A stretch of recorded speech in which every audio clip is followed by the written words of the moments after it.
to the Finance Committee meeting. I would like to call the meeting to order. Ms. Yeager, may I have a roll call, please? Danielle Gonzalez, Here. Barbara Peterson, Here. Josefina Dominguez.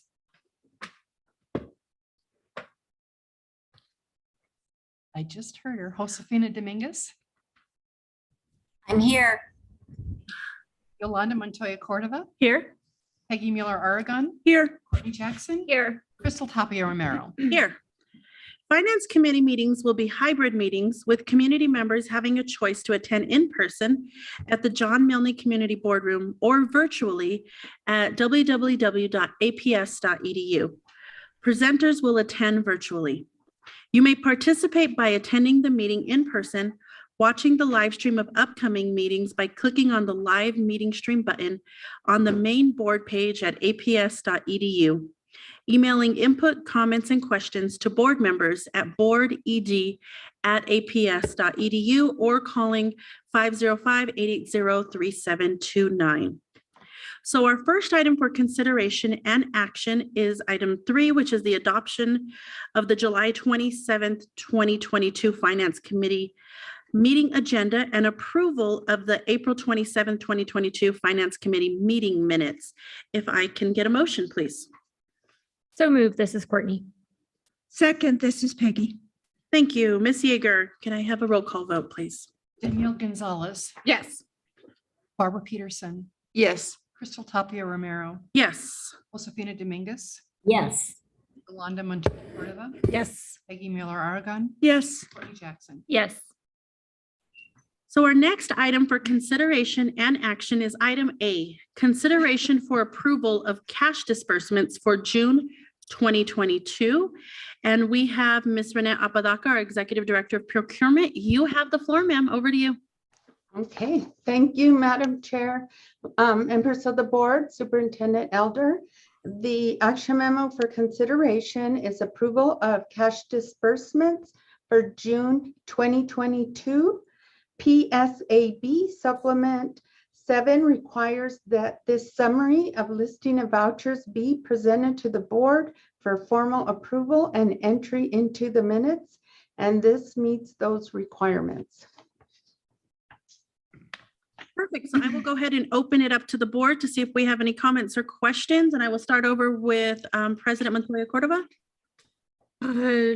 No, I'm just going to assume that the largest one at 4.9 million for curriculum associates was related to the math adoption. Is that correct? Okay. That was it. I don't have any questions. Board Member Mueller Aragon.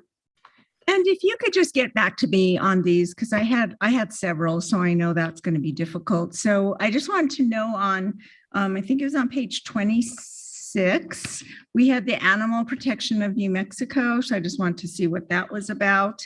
And then there was a couple of them that I think it was on page 58 and 68. And one was like for 21,000. Another one was for like 2,300. And it was for Grady's Restaurant and Bar.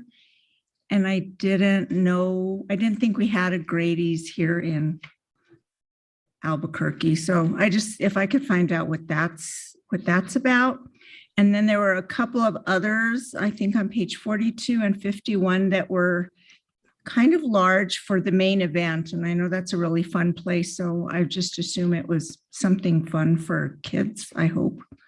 And then there was one on page 54 for United South Broadway Corporation. And I wasn't sure, I think that was for like $9,000. So if you could let me know what that's about. And then I had another one on page 53 was for the Transgender Resource Center. If that was kind of the same thing for the Day of Silence, those resources maybe for that day, if you could find out, because that was like for $5,000. If you could find out about that, that'd be great. And there was another one. It looks like people are having fun. There was one on page 60, New Mexico River Adventure for over $5,500. So I'm very happy if our kids are having fun, but I don't know if we take them in a river adventure. So if you could just check on those for me and just get back to me whenever you get a chance, that'd be great. Yes, Board Member Peggy Mueller Aragon, I will follow up on those for you. Thank you. Thank you. Board Member Gonzalez? Board Member Peterson? No questions. Thank you. Board Member Jackson? No, but thank you for getting back to me on the question that I had from last time. And I just want to kind of echo what maybe Board Member Mueller Aragon is asking. If we are making expenditures for things like this, I just want to make sure that we're presenting a balanced approach to some of the expenditures that we've had. So thank you for getting back to me for my question from last time. Thank you. Board Member Dominguez, we love the palm trees. Do you have some questions for us? They're minor, and so I think in the interest of time, I'll just put them in an email. Okay, perfect. And I don't have any questions either, but if you could just do me a favor as well, when you reply to Board Member Mueller Aragon, if we can just all get the response on some of her questions, I would appreciate it. Yes, Madam Chair. Perfect. So with that being said, if I could have a motion, please. So move. This is Barbara. I'll second Yolanda. Great. Ms. Yeager, may I have a roll call vote, please? Danielle Gonzalez, Yes. Barbara Peterson, Yes. Crystal Tapia Romero, Yes. Josefina Dominguez, Yes. Yolanda Montoya Cordova, Yes. Peggy Mueller Aragon, Yes. Jackson. Yes. Thank you. So our next item for consideration and action is item B, which is consideration for approval of district purchase or expenditure that equals or exceeds $250,000 for ClassLink software licenses. This is a discussion action item. And Ms. Apodaca, we will turn it back over to you. Okay. Thank you, Madam Chair, members of the board, Superintendent Elder. The action memo for consideration for approval is requested for purchase of ClassLink software licenses. Per the New Mexico Procurement Code and the Federal Uniform Guidance, we do have a proper procurement method, which is a cooperative purchase contract. The purchase or expenditures are estimated to be $170,000 plus tax annually. And we do have some information on your packet on the vendor and the scope of services. We do have a quote in your packet, and we listed the previous spend and the estimated future spend. And we do have representatives from the departments here to speak on this purchase. Thank you, Ms. Apodaca. And just to bring to everyone's attention, you'll see the previous spend was at 760,000, but future it goes down to 680,000, and that's due to the drop in enrollment. So do we have, is there any future, do you guys have any other future comments, or can I open it up to the board? We do have Dr. Bowman here and Shell Marie, if they had any comments. Perfect. So what I will do, Dr. Bowman, did you have anything to add? Shell, I didn't have anything to add on this one other than to say this is the tool that connects and rosters all of our digital applications across the board, and it's pretty important. So I would hope. Thank you. I will go ahead and open it up to the board, and I will actually start with Board Member Dominguez over in the island. Do you have some questions for us? I'm on the mainland. But no, I do not have any questions. I agree with Dr. Bowman that this is probably very important. Thank you. Board Member Jackson. No questions. I like to see that we're maybe saving some money. I wish it wasn't due to drop in enrollment, but no questions. Thank you, Board Member Peterson. Does seem pretty important. One quick question, just because security is always on our mind. I'm just curious, I do not have the technical knowledge, so I trust yours. When there's a single sign-on, that all of that still maintains all of the security that we need. And I just trust that you wouldn't have brought it to us if it didn't. Thank you. Board Yes. Member Gonzalez? No questions. Board Member Mueller Aragon? So when is, Dr. Bowman, when's the first time that we used this? Was this in 2018 or have we used it before that? Oh, I would have to look that up. I do remember that Mr. Jason Johnson came and gave this presentation in the boardroom. I want to say might have been 2016 or something. We've been using it for a while, and the usage has kind of steadily grown as our usage of digital applications has grown. So it's been a while. Okay. I just assumed as such, but I was just looking at like some reviews and it said it was overpriced and under-delivered. So you haven't faced that at all, correct? So the short answer is no. Thank you for the question.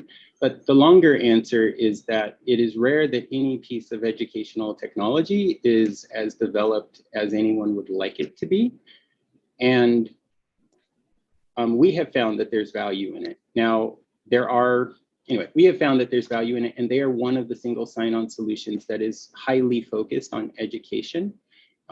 There are, I'll say, like corporate versions that do more things, but they're not always friendly to students, and especially the younger kiddos. So having something that is where the company is focused on the education market, as opposed to assuming that everyone is an adult,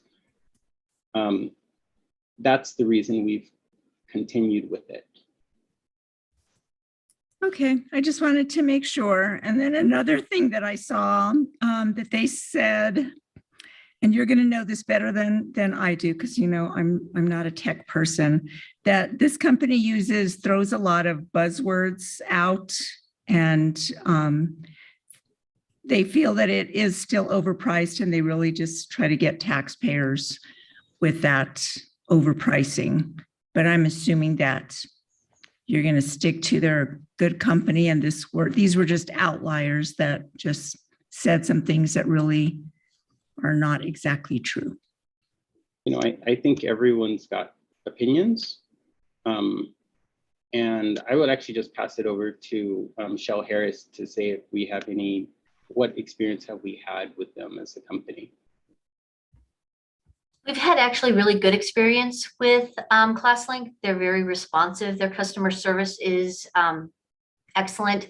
If we have questions there, and they're answering our questions within minutes, not days. So we've been very happy with that support. They work with all of our systems, which is really, since they are focused on K-12 education, they do look at the curriculum that's tied in digitally so that they make sure that works with their platform. So we've had, it's been smooth transition on any new curriculum that we've purchased, or actually even adding older curriculum that's turned to digital onto ClassLink. If you're happy, I'm happy. Thank you. Great, thank you. President Montoya Cordova. I'll move for approval. I'll second. This is Barbara. Thank you. So Ms. Yeager, may we have a roll call vote, please? Danielle Gonzalez, Yes. Barbara Peterson, Yes. Josefina Dominguez, Yes. Yolanda Montoya Cordova, Yes. Peggy Mueller Aragon, Yes. Courtney Jackson, Yes. Crystal Tapia Romero. Yes.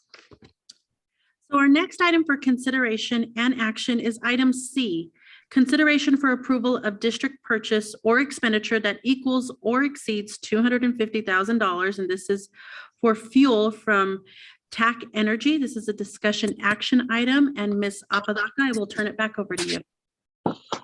Madam Chair, members of the board, Superintendent Elder, the next action memo for consideration is approval for the request of purchase of fuel from TAC Energy. We do have a proper procurement method per the state of New Mexico procurement code, and that is an awarded contract that actually went through the state of New Mexico. We are estimating, so this would be a not to exceed amount of 1.3 million for this fiscal year, 2022-2023. And we stand for questions. I do have John DeFay here. Great. Thank you, Ms. Apodaca. I will just open it up to the board if anyone has any questions or comments on this item.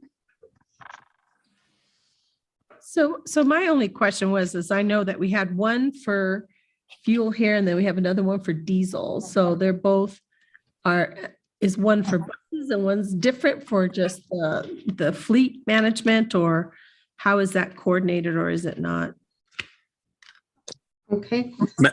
Madam Chair, board members, Superintendent Elder, we have two types of fuel that we purchase on this contract, diesel as well as unleaded fuel.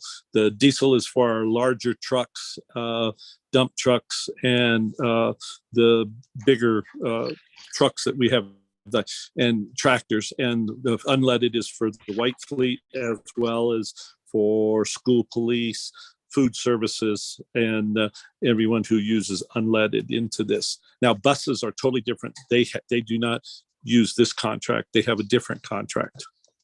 So that's what I'm assuming, is that the funding source for each of those is different, because we have another one that's coming up later in item L, but it's just a different funding source is what it is. Okay. I see Superintendent shaking his head yes. So that was Does that well. that's my only question. Thank you. Thank you. Do we have any other questions? Sorry, so I guess this is, what amount was this estimated on current fuel prices? Fuel prices as they're going up, fuel prices from a year ago? Madam Chair, board members, and Superintendent Elder, the price we used at the beginning of last year was about $3.35 a gallon. This year, that price, as you know, has gone all the way up to almost $5 a gallon. This price is, as we know that the price is going down, we've looked at the speculation and the market. And so this price is right around that $4 range, because I think that's where it's going to settle.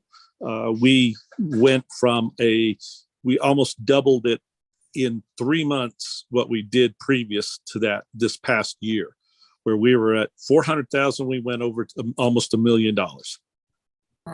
So gasoline, fuel is really volatile right now, but we're utilizing a price that we've talked to the brokers and our suppliers, where they're thinking it's going to stay pretty much around that $4 range as an average across the year. Could be higher, could be lower, but it could drop a lot. But right now, and its fuel is dropping. We're now at three. I think we're at 392, somewhere around there at this point, whereas this is about a 450 average. Okay, so if it drops back down, do you write a check back to us? No, it's only on a purchase, so we only spend what we use. Okay, all right. Then I'll move for approval. I'll second. This is Barbara. Thank you. Ms. Yeager, may I have a roll call vote? And I'm sorry, who made the motion? I Okay, did. thank you. Danielle Gonzalez, Yes. Barbara Peterson, Yes. Josefina Dominguez, Yes. Yolanda Montoya Cordova, Yes. Peggy Mueller Aragon, Yes, it pains me, but yes. Courtney Jackson, Yes. Crystal Tapia Romero. Yes. So our next item for consideration and action is item D. And it's consideration for approval of district purchase or expenditure that equals or exceeds $250,000. And this is for English language proficiency assessments. This is a discussion action item, and Ms. Apodaca, you have the floor. Okay, Madam Chair, members of the board, Superintendent Elder, the next action memo is approval for the request of purchasing of English language proficiency assessments. We do have a proper procurement method, and The vendor does have a state of New Mexico contract. These expenditures are estimated to be $780,000 for a 3-year term, and we do use operational funding. In your packet, you have a board report that gives you information on the vendor, also a scope of services. And we also have the contract. I know there was a lot of documents for this particular action item.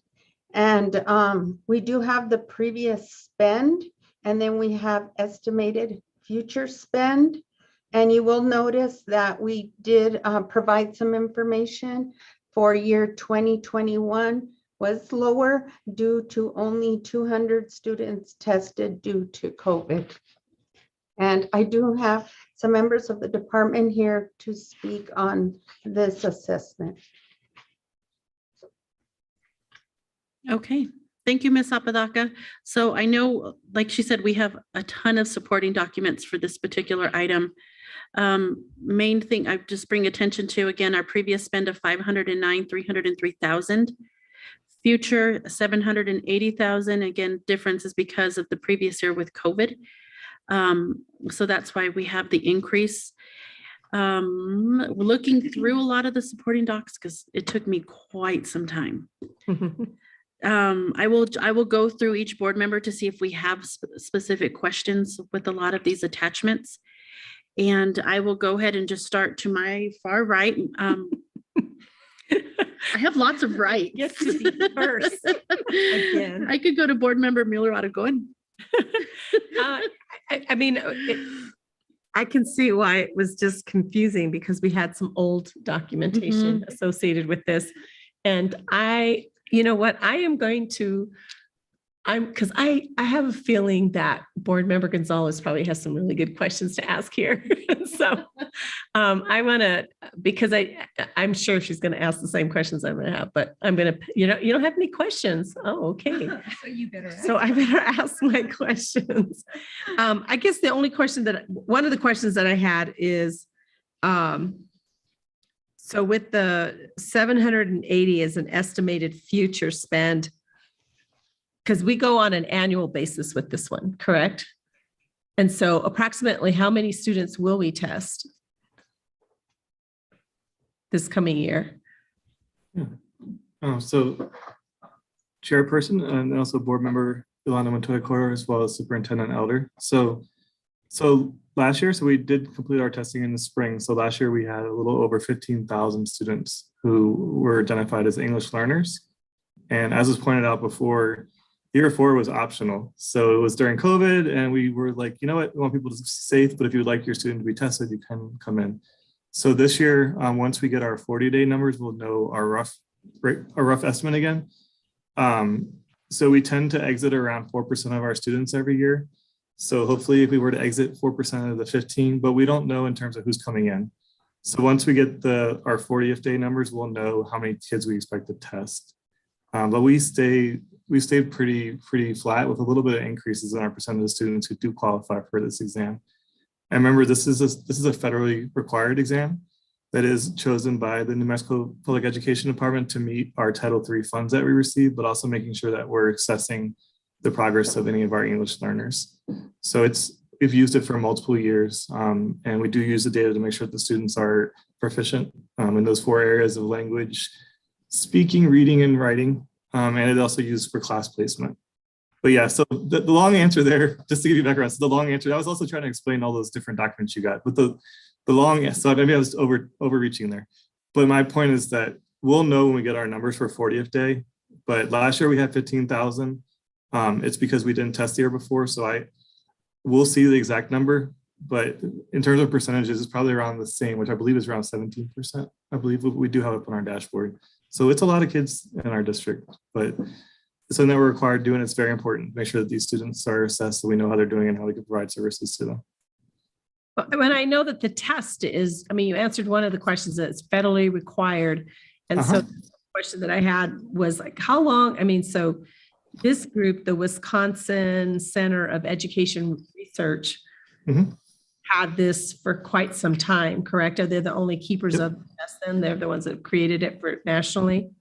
Board Member Yolanda Montoya Cordova, we could look into see if there are other vendors, but they're a vendor that's widely used by multiple states. Like, I mean, they're the big one in town, depending on where, no matter where you are in the country, they're the test that is used.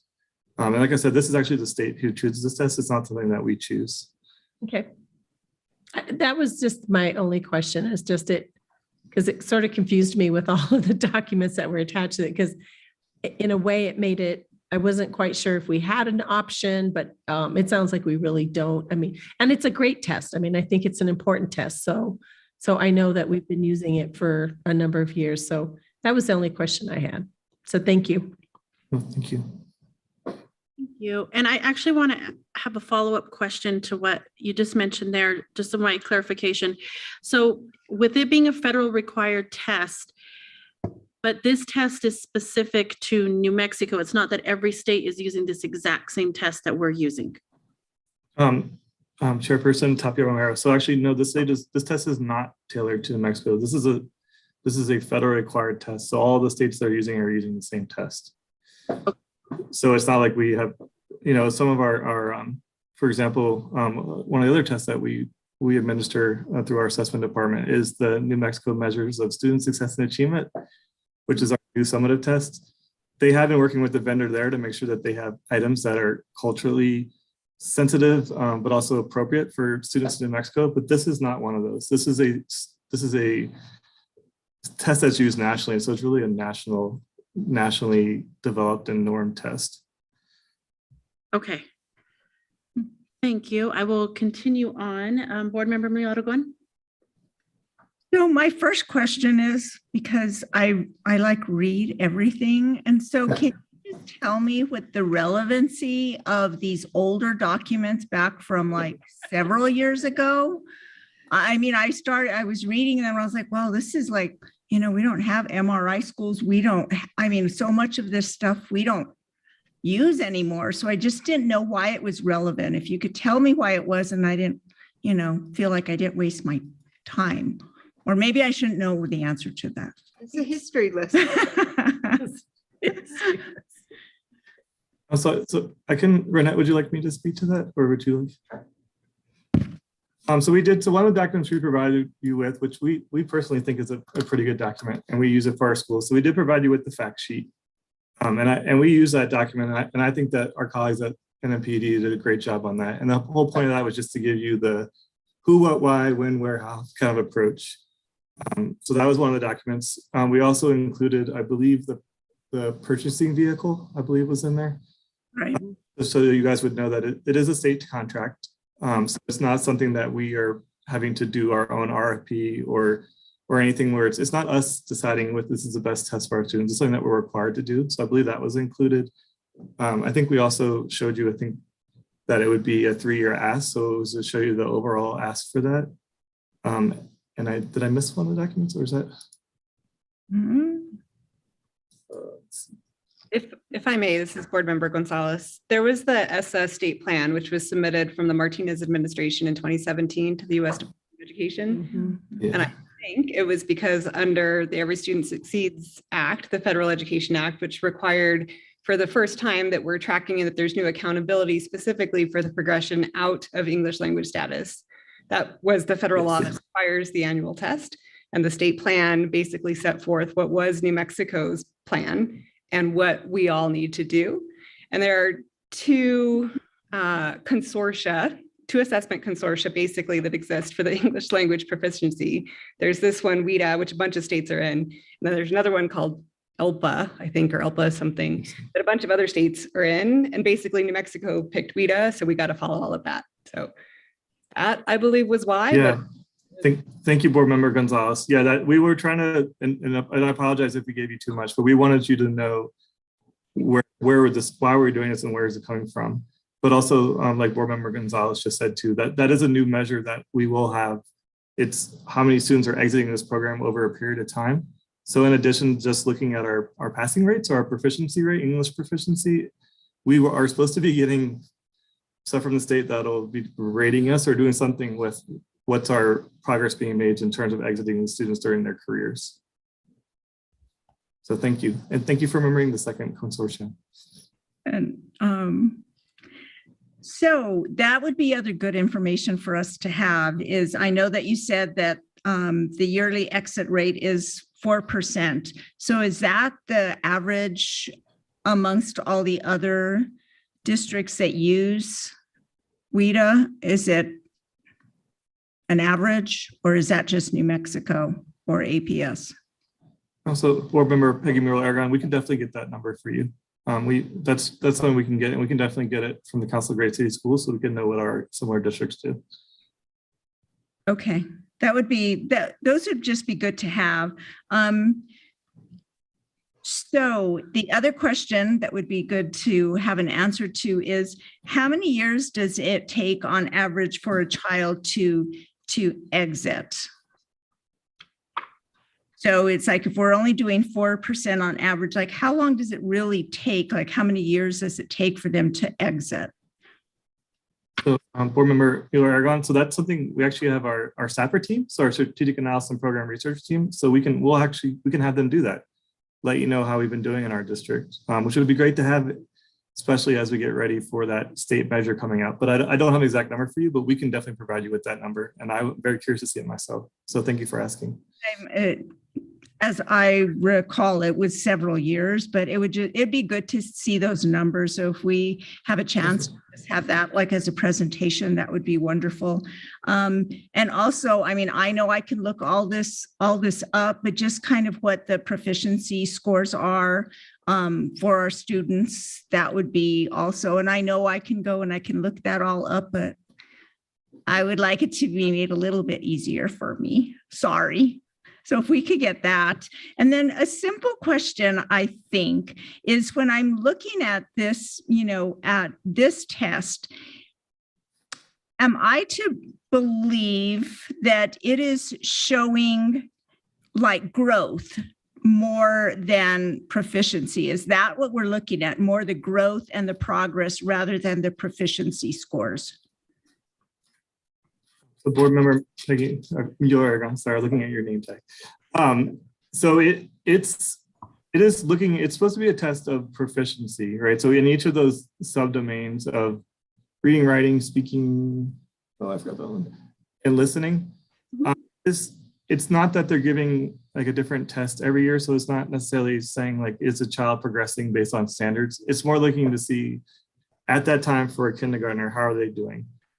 So they do have levels though that they have 6 levels that go from entering to reaching. But it's not incorrect to say that if a child increases their score from one year to next, it's not incorrect to say that they're making progress towards being proficient.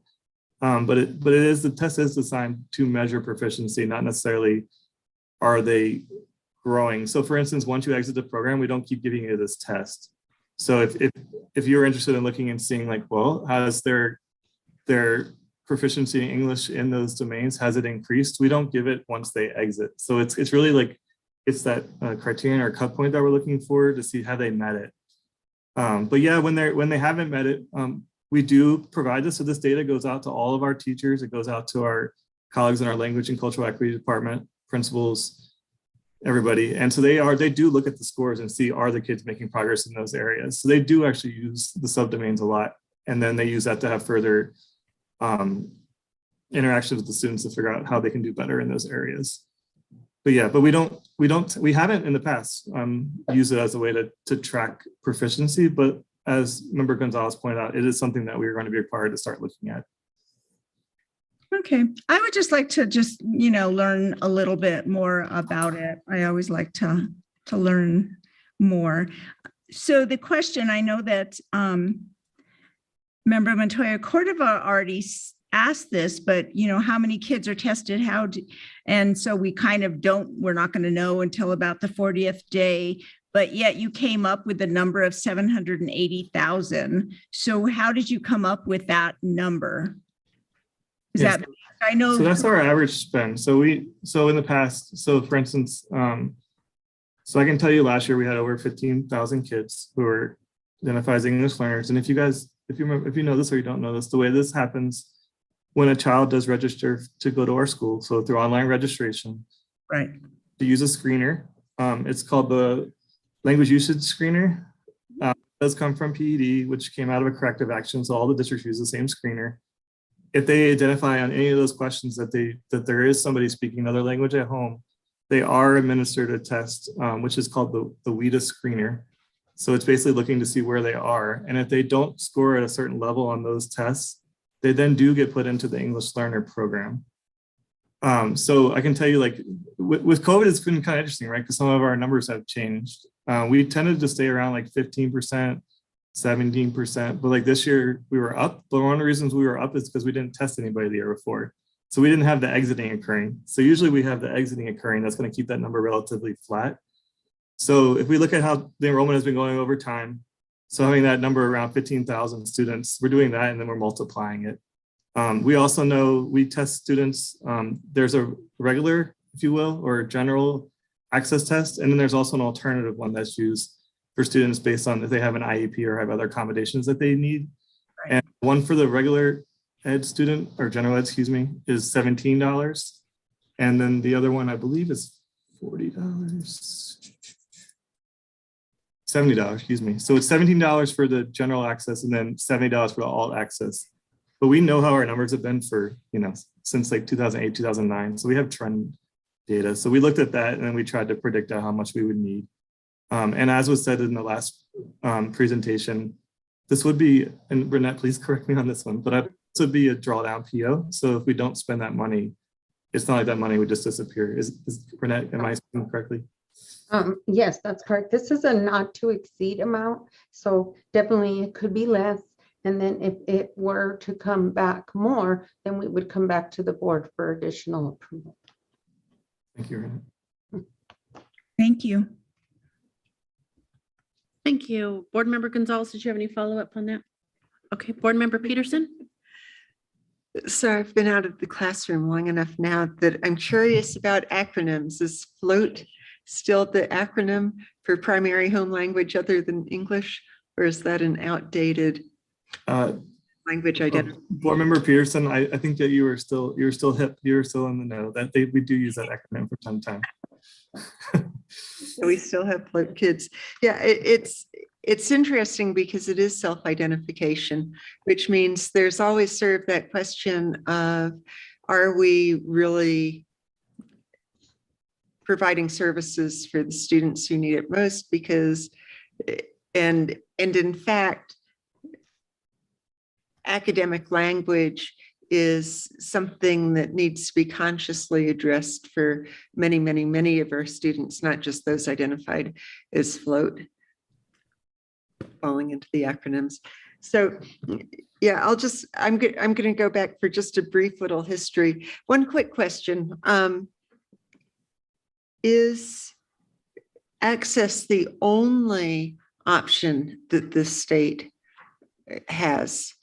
Or are there other language assessments that other districts are using? So Board Member Peterson, to my knowledge, this is the only one. I'll be more than happy to look into that. So we do, Frank Telgay, who is our Senior Director of Assessment, is also our official district test coordinator. And he has ready access, or excuse me, communicates frequently with the PED Assessment Bureau, but to my knowledge, that's the only one that we have, but I'll be more than happy to look into that. I'm just curious. So way back ancient history, there used to be an assessment called LOS, and LOS was very good at identifying spoken language strengths.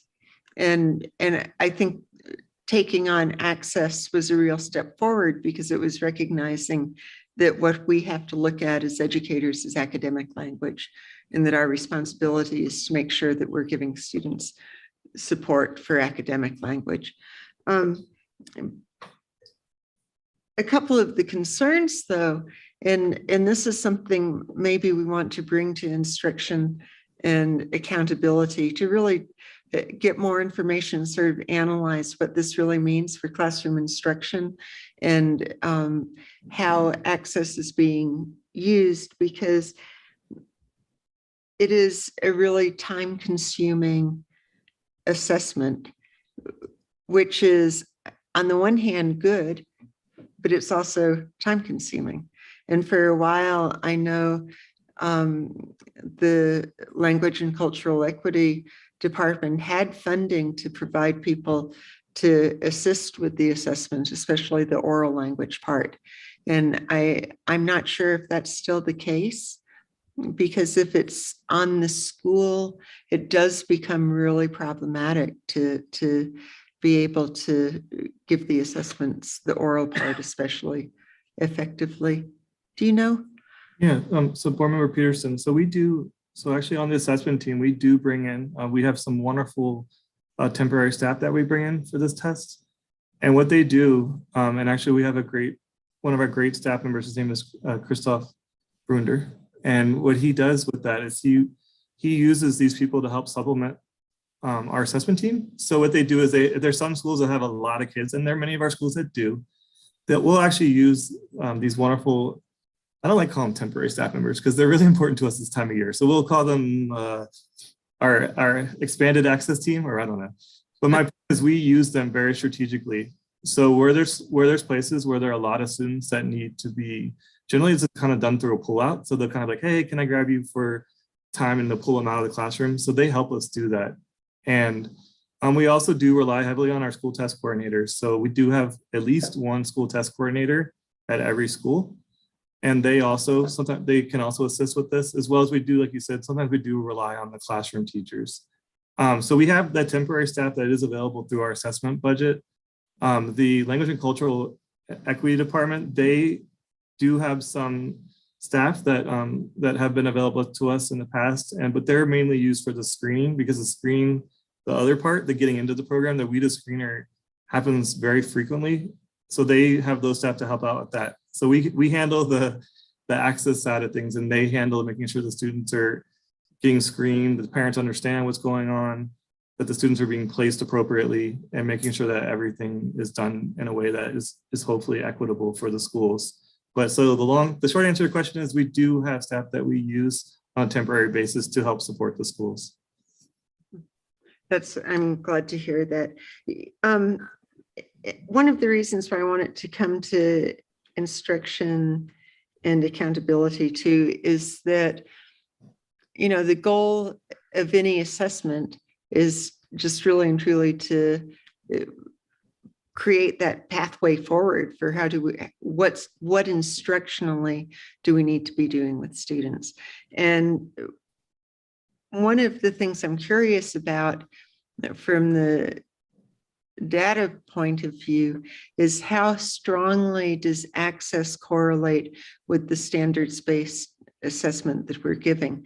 Because one of my concerns about the time needed for access is that it's become so rigorous that in a way I'm just curious about what the correlation is, because if it's really and truly assessing just the same thing that the standards-based assessment is testing, and it's not giving us any more in-depth information about what we need to be doing to provide the language supports, then why are we giving it? And if it does give us real additional information for language access or for language acquisition, then it is really valuable. And then we need to really look at the instructional side of how are we giving teachers support to use that information to really enhance the language instruction. And in some classes, it gets done just every day, day in, day out, class wide, with things like, and it just left my brain, the instructional practice for, oh Lordy, it's gone. The name of the program is gone.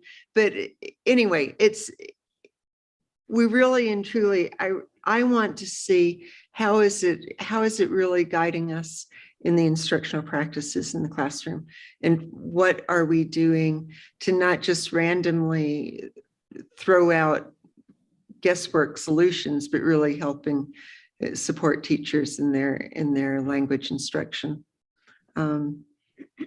One curious thing that happened several years ago, this was probably 5-6 years ago. Superintendent Elder might remember, the cut scores got changed. And all of a sudden we went from something like a 12 to 18% exit rate to something like a 4% exit rate. And it wasn't just APS, it was statewide, may have been nationwide. And so then the question is, if we can simply by moving cut score numbers randomly make these changes, then what are we doing? And it goes back to my issue of how are we really using it to improve instruction with students? So I will end there. I don't think we have a choice but to purchase this. So I'll make the motion when it's appropriate. Okay. Board Member Dominguez, did you have any questions? I don't have questions, but I do have the concerns that Board Member Peterson just voiced and concerns. I worry when we talk about what's the percentage of, kids exiting ELL, or, what I used to call EL, what I think from an English teacher's point of view is more correctly ESL. I worry about those numbers because I was at Highland, as was Superintendent Elder, when that program got eliminated as a flagship program. And so I think we see the consequences of that now.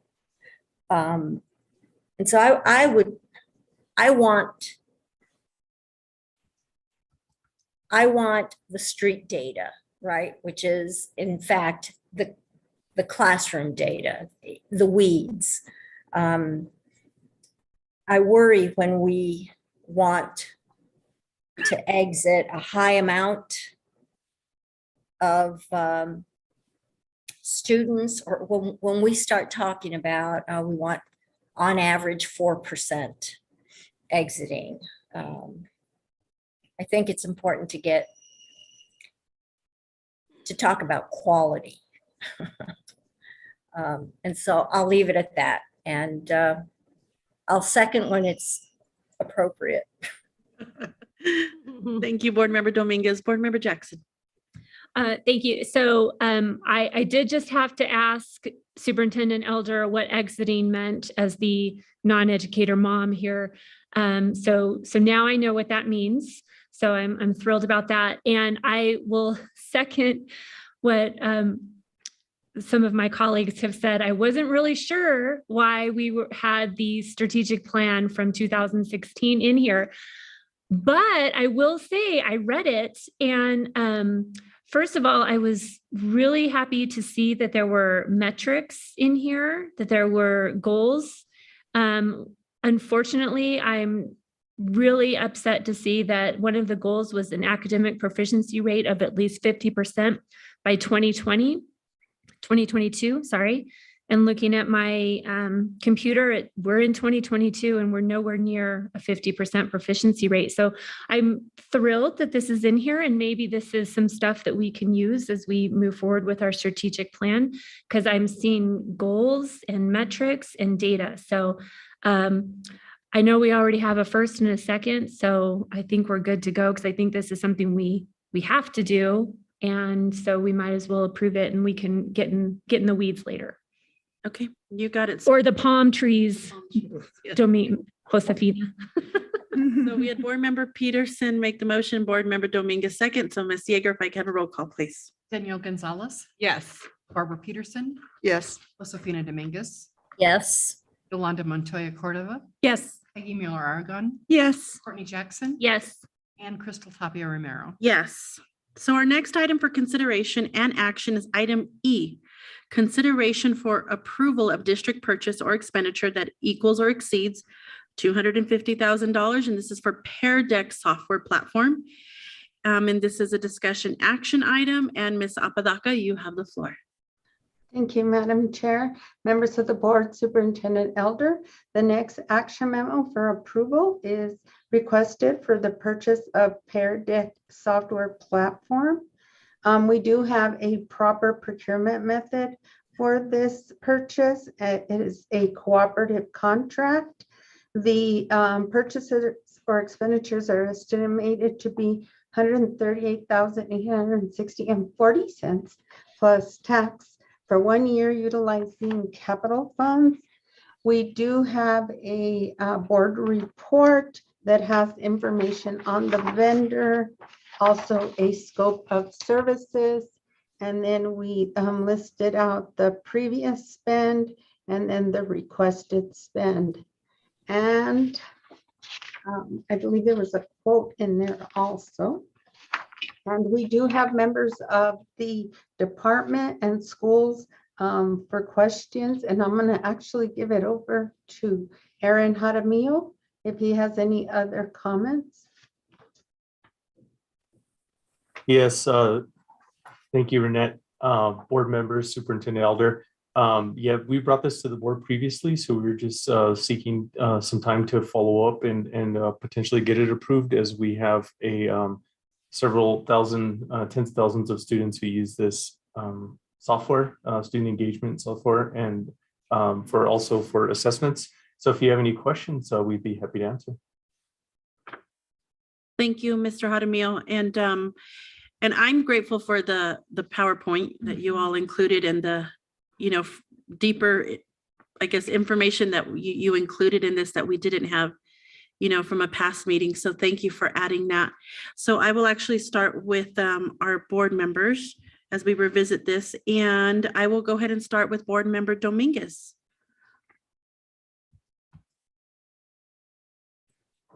And I have no questions. Thank you. Board Member Jackson. Thank you. Yes, I am super impressed with the presentation that was included within this document. And I think what I also want to point out is that it directly answered the questions that we had from last time. Which is so refreshing that we asked some questions, we said, come back for more. And when you came back, you answered every single question that we had. And I think also kind of put our mind at ease, or at least put my mind at ease as to why we were spending this amount of money. So I appreciate that. And thank you to Ms. Mitchell, who I think had a big role to play in putting together this spreadsheet. So thank you, Ms. Mitchell, for all of the time that you put into this. It's really appreciated. I think the one question that I did have, and just have to refresh my memory, and I'm going back, if this spend is for $138,860.40, but you only have to come to us if expenditures exceed $250,000. Can you just remind me why this expenditure is in front of us if it does not exceed $250,000? Board Member Courtney Jackson. Members of the board, the reason it's coming to you is because of the aggregate spend. So if you look at the aggregate spend over time, it is over 250. Okay. And so, so I guess I'll just ask the ed tech team just for, one final push on this, because I know that a lot of effort went into this presentation. Would you say that the use of Pear Deck will improve student outcomes or is useful within the classroom, and why? Thank you, Board Member Jackson and Superintendent Elder and board members.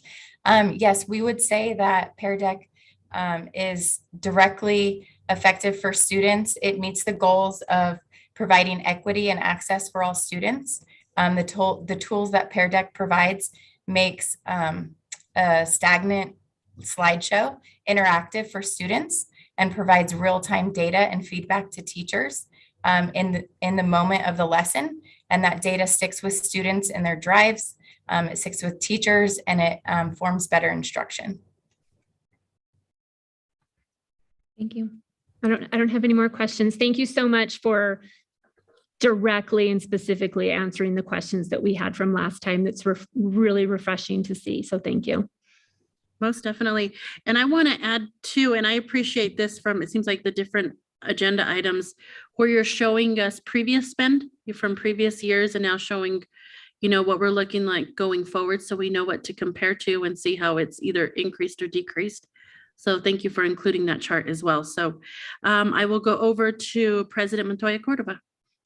I'm grateful. I think anytime students have an opportunity to be engaged in multimodal kind of technology is also preparing them for what work life looks like. So I think it's great.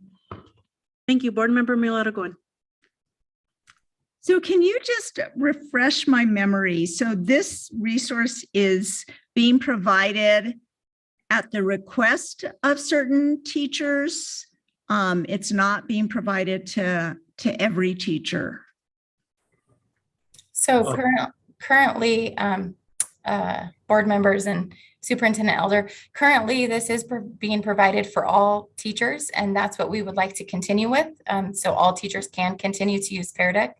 And it is also highly requested by teachers that we keep it because we have, like Aaron had said previously, we have 45,000 uses and thousands of teachers who are using Pear Deck regularly to increase student engagement in the classroom.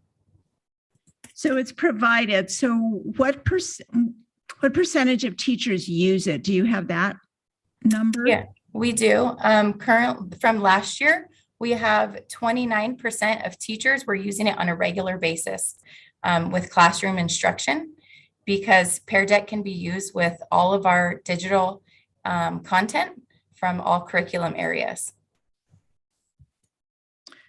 So then my question would be, it's being provided for all teachers. So this 138,860 provides this for all teachers, but only 29% are using it on a regular basis.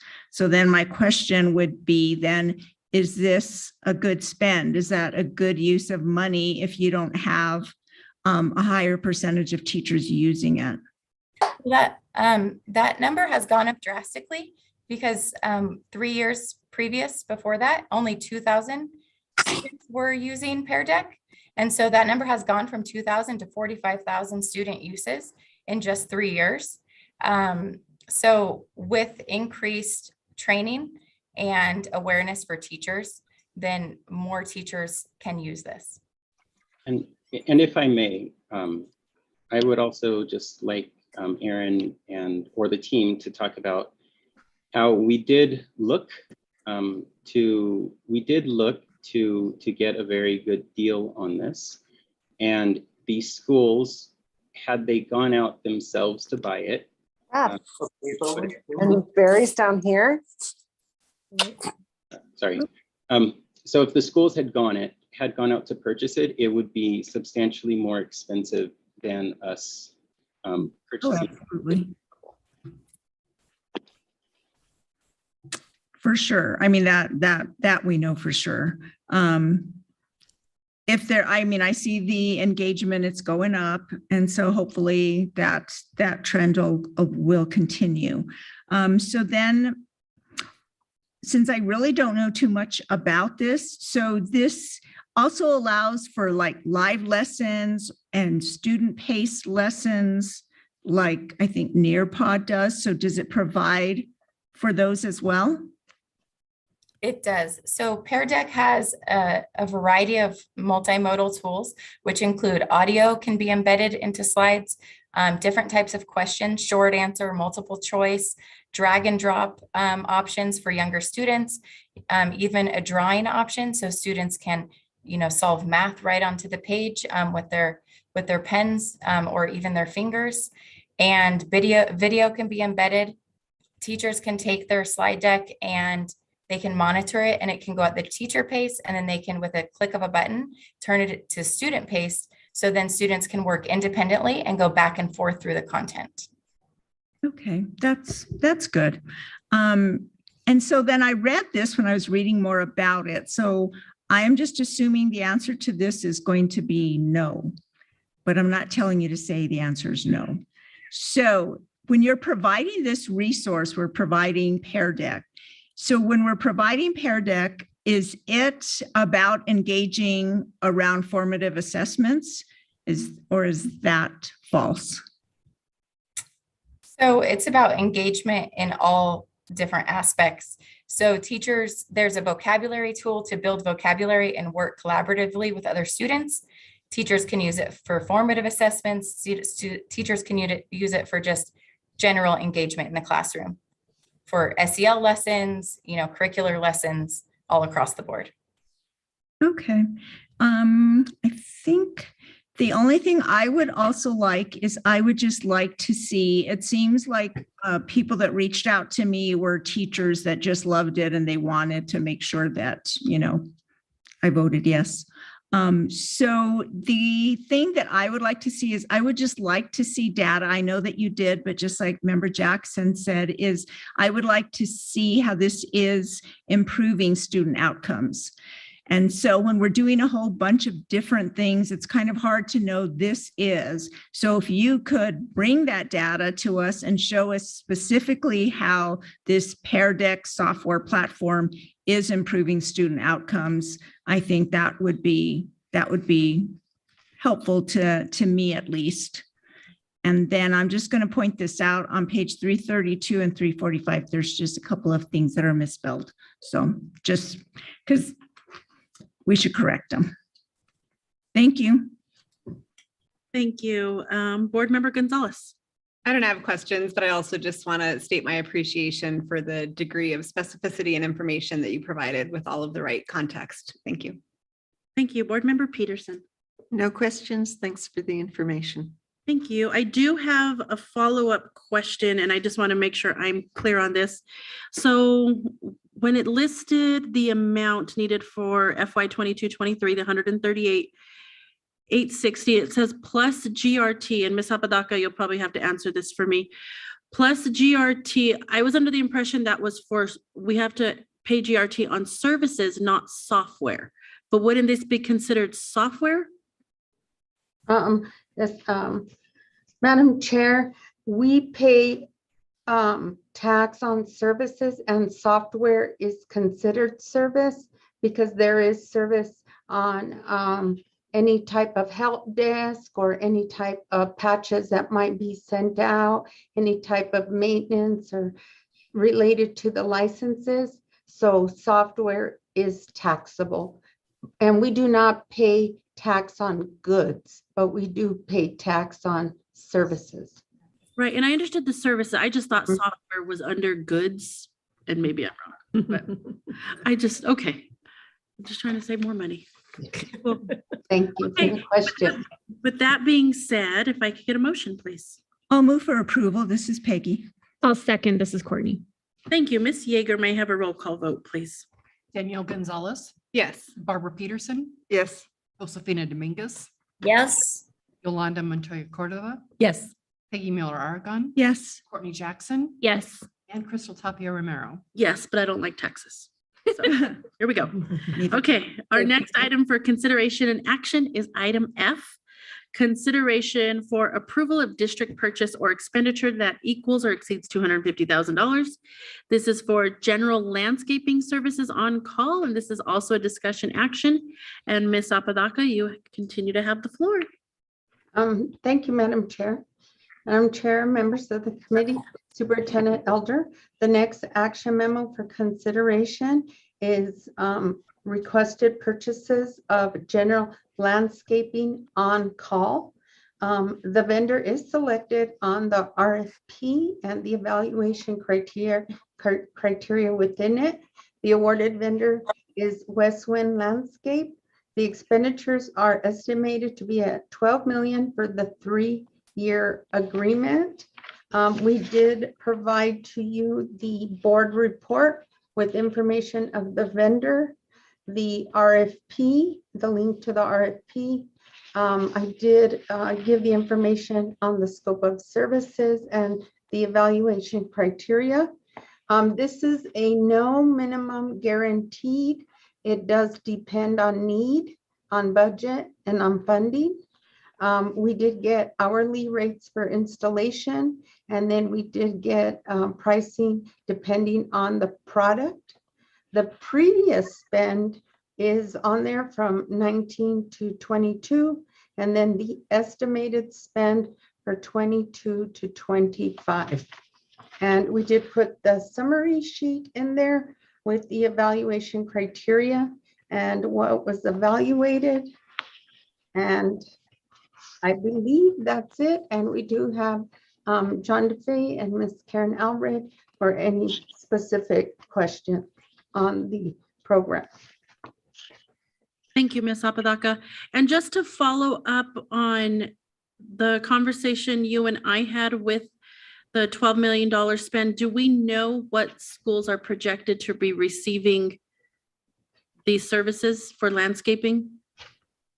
You know what, we also have Casito. There's I can start with that, and Canzito can chime in if he wants. Madam Chair, members of the board. So it's a little complicated because the two departments use the landscaping on-call a little differently. But for the capital construction department, facilities design and construction, I use the on-call landscaping on-call for 3 different situations. The first situation, and the biggest one probably, is for construction projects that are outlined and taken before the voters for construction. So major projects. And an example of that would be Navajo. We just finished Navajo. We finished the landscaping. So with every one of those major construction projects, there is a landscaping component. The second reason that I would use the on-call landscaping is for the installation of artificial turf. And that is dependent also on the capital master plan. There's a line item specifically for artificial turf replacement. And then the third occasion that I would use it is for the occasional legislative funding that we may get. So for instance, this year in 2022, we got a ton of money for outdoor classrooms and connectivity. We've decided to focus on the connectivity because that's probably the thing that's going to be the most expensive, but some of the schools got quite a bit of money, so they'll get some landscaping probably with that. So those are the occasions that I use it. So if there's more specific questions, I'd be more than happy to answer. Madam Chair and board members and Superintendent Elder, M&O utilizes this contract, the other side of this contract. We utilize it for maintenance and operations, where we go out and do maintenance on the field, where we have in times like this where we have lots of hot weather and obviously a low budget of water, our fields get stressed out. So we have to watch the fields very, very carefully. So our contractor comes out with our techs. They take part of the schools, we take part of the schools and watch the fields and do field checks. Because when we lose, it doesn't take but a couple of days of a system going down before we lose a field, which will be several hundreds of thousands of dollars to repair or to replace. So the maintenance, sprinklers, irrigation systems are a big item where we're computerizing all of our sprinklers and trying to control water.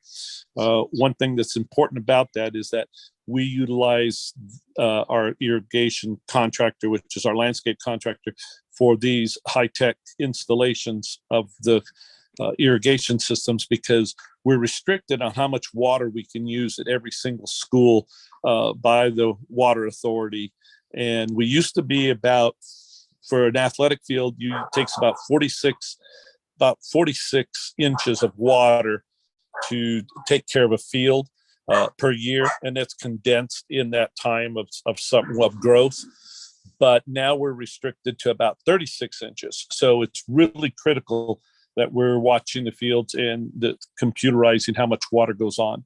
The other thing we have is, like Karen had stated, we get legislative funding, which has a lot of outdoor projects, which we're doing. We split them between facilities planning and ourselves.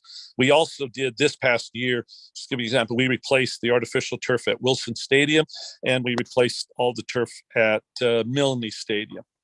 And Karen has projects coming up also. And then we have them in the capital master plan, depending on the need there. I don't know if Gazito's there. Yes. So, Madam Chair, members of the board, just from a big picture perspective, the entire line items are derived from measurable matrices that are based on past usage, estimated future costs, and basically the land area or the square footage of what needs to be served. As you know, we have a lot of needs.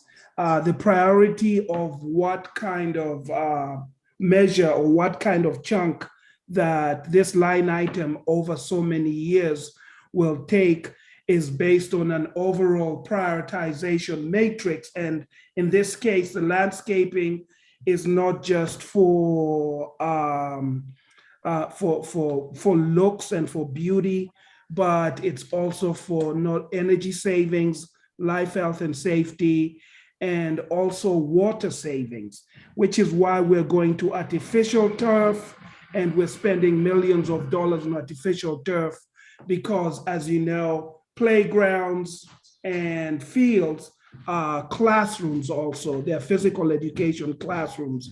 And Mr. Dufay will tell you your typical playground or grass field, us living in a high desert, will cost you around $12,000 an acre a month to aerate, irrigate, and turf. And so if you can then bring in artificial turf or natural landscaping to replace that, you on a recurrent basis save the districts millions upon millions of dollars over years. And that's why it comes up in the priorities. We shall be going through these matrices and prioritization methodologies when we talk to you all on, in I think 3 weeks, and present the master plan directions and update. Thank you. Thanks, Gazito. I will go ahead and just open it up to the board if anyone has any additional questions or comments. I have Go ahead. one quick one on page, let's see, I can never figure out what page. It's the last page. The evaluation sheet. Let's see, it's the one right before request for proposal. Anyway, I almost never catch the editorial and proofreading things, but I think it's 12 million rather than 12 billion. There's a comma where there should be a period, I do believe. And just one quick question. How much of this work could we do in-house?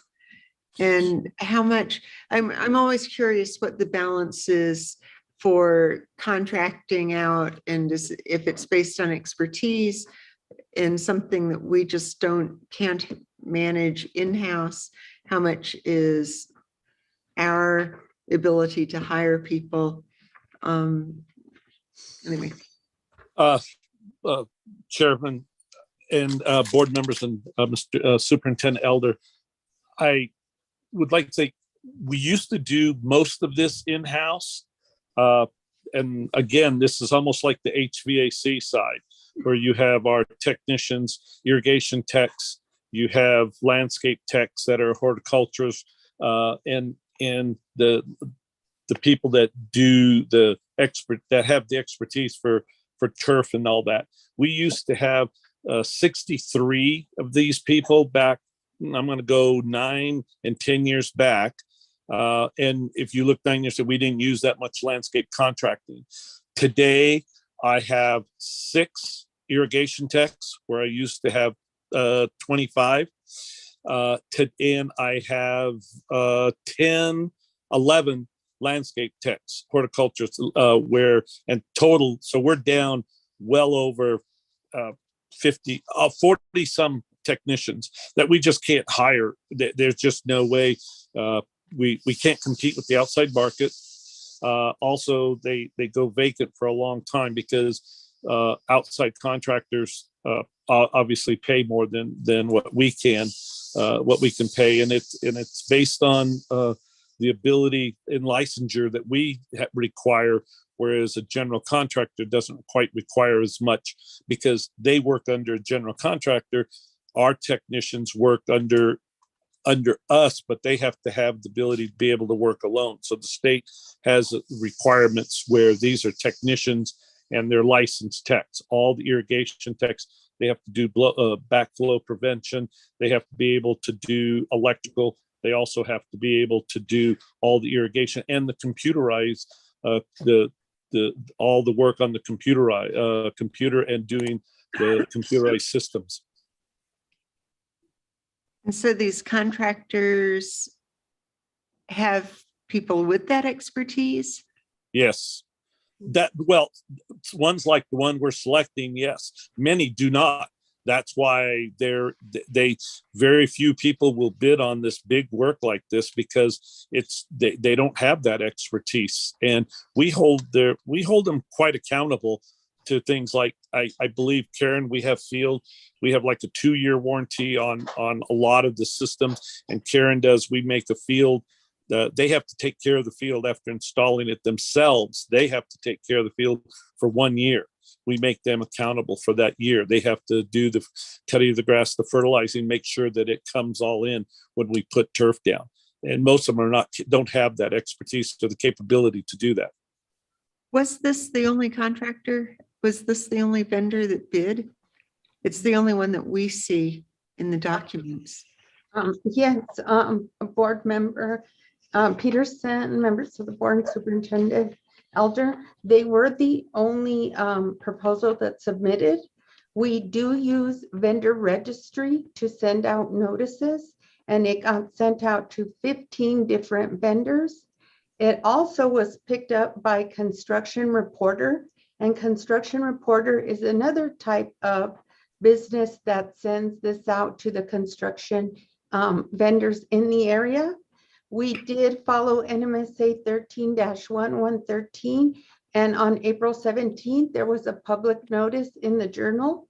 We utilize NIGP codes, and NIGP codes in our advertisement give the ability for any vendor who has that commodity, they could put it in their Google, and they would hit that we were looking for this type of service. And we also contacted any vendors that may have provided in the past. In 2018, we also went out for RFP, and again, we only got one proposer. So going back to John DeFay's comment, it is apparent that this is very specialized work. The work that we have them require, it's not like going out there and mowing lawns. This is installation of some very high-tech equipment, the computerized systems, the sprinklers, all the sprinkler heads, all those are computerized. We can tell you from our computers how many gallons of water are going out of each head. And there's so much work in the warranties that we require them to do with turf and any seeding or anything of that nature. The fields, we require them to have a 10-year warranty. Millennium Stadium and Wilson Stadium that we just completed will have a 10-year warranty with a 2-year additional warranty on it for any UV destruction. wear and tear on it. So there's a 12-year warranty that we have on both those fields now. And so those are really difficult things to do. But when you're paying almost $1 million for a field, you have to put those types of warranties and requirements. And Karen can speak to her side of all her projects. I appreciate the amount of rigor that you put into the standards and the expectations and all of that. At some point, I would really like us to do an analysis, a workforce analysis, because not just in this area, but in many areas, we end up contracting out so much. I think it would be really interesting to take a look at, first off, the quality of work that gets done versus what happens when we do work internally. And one of my concerns about especially landscaping, contracting out any kind of construction, I mean, we know that some of the worst instances of wage theft go on in those areas. And I also know that we, as a district, really work hard to make this a good place to work and to treat people reasonably and fairly. So I'd really like to, at some point, delve into some real workforce development and analysis. And what would it take for us to not just train people, but be able to hold on to them and have them stay with us? So thank you. The last point you hit right on. We do a lot of training, and holding on to them is very difficult. And all of our guys have to be trained. So we have no choice but to train them if they haven't had the training they need and the licensure. Right. And then we need to keep them. Thank you. Thank you. Any other questions? Board Member Jackson? Yeah, I don't have a question. I just wanted to, because my question was answered. It was about how many had actually submitted for the RFP. But what I do want to say is thank you, because at the last finance meeting, I think that we did ask that you submit or you attach a link to all of the RFPs. And I did notice that in this one, the link to all of the RFPs were included. So thank you for doing that, because it helps to kind of pre-answer some questions that we might have. So I appreciate the responsiveness. And yes, and I agree, all of the rigor that has gone into this. So. Madam Chair? Yes. And thank you for that as well. I appreciate that. I went and looked at them all. So I would like to know, this vendor, were they the ones that we used previously? Yes. Okay. And then I was just looking, at their website, and they just provide, like you said, just such a wide range of services, like, the landscape construction and retaining walls and soil erosion and excavation. I think they just, are a company of many trades. So and this is a question just to kind of speak to what Member Peterson was asking, Mr. Dufay or Kizito or Karen, I'm not sure. Is there a way that you do hold the contractors accountable for following, not just the wage laws, but any other laws? Or are you really not able to do that? On our side of the maintenance and operations, we have a supervisor that oversees work that by all the contractors. They go out, we accept or disapprove all projects before we accept them. We go through a full checklist of making sure what there is. Plus, then there's the warranty period that we go through every so often before the warranty is over. And I know that Karen's group does a check, and we also do an acceptance or not acceptance on any project. And with regard to I think you were kind of generally asking the question about wage rates. So any project over $60,000, they're required to pull wage rates and they're required to pay. Keep in mind that the wage rates for the state of New Mexico are a minimum. They can pay more if they want to, and they come under the same scrutiny. So an employee has the ability to protest, for lack of a better word, actually, their wage, that if they don't think they're getting paid fairly, they have all of that power to protest and make sure that they are getting paid correctly. Yeah, we require all vendors to do certified payroll. So we can pull in their payroll records and they turn them into us anytime that we have a question, or just to prove during our audit, just make sure that they are paying the wage decision rates that were approved by Workforce before we start the project. So we can be we can be rest assured that the workers of these companies are not being mistreated.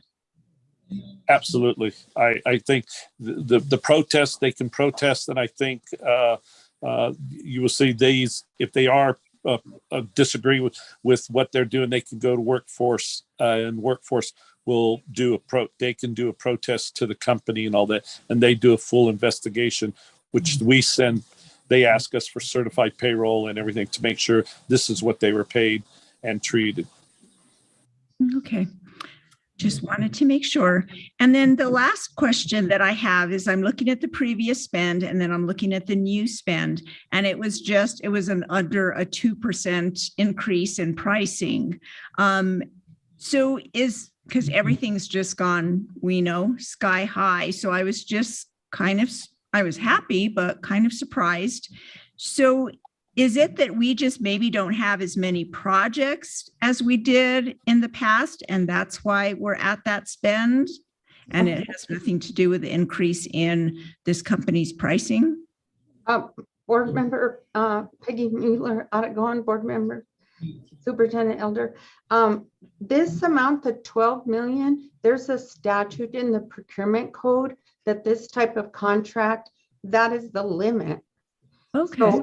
So when it hits this limit or before, we have to do another procurement. Okay. So Well, that's good to know. Okay. Because I was just like, it didn't make sense to me that it would have just not gone up so high. Thank you. Any other questions? This is Board Member Montoya Cordova. I just wanted to speak a little bit on the issue on wage rates and such, because those are set by the Department of Workforce Solutions. We set prevailing wages for public works contracts. One of the things that I know when I first came on the board, because what we do is we randomly audit public works contracts. So any contractor that's received money that's state money for a public works project, public schools counts for that. We would randomly pull those also to make sure that they're in compliance. One of the first things that I checked on as a board member was what it looked like for APS. And it was great. So having followed like with other school districts and what is happening there, it's amazing how sad it can be for some workers in some of our other districts, but it's a testament, I believe, to Ms. Allerid's management there, because I think she does a really good job in terms with the contractors also verifying those pieces. So I was really pleased to see that. Our agency also provides the education to those public works contractors so that they know what they're required to do. And generally when there are disputes, what ends up happening is they really get settled because there could be a dispute in terms of the amount of time that they spent as a laborer versus an electrician, or if they cross the line on those things. And those are the times when there's a dispute. But what we have found for the most part through enforcement with our agency, we get into those and most of those are settled. They generally end up getting paid And they reconcile it because most of the contractors don't want to have that black eye. It's not in their favor to do that at all. So I just wanted to add that to them. Great, thank you. Any other comments or questions? Okay. Oh, sorry, go ahead, Board Member Dominguez. So I heard there was a 1-year warranty on making sure that everything works, that grass grows, that any chance we could get that extended? Only because as someone who has landscaped 1/3 of an acre and more recently considerably less, it just sometimes those pesky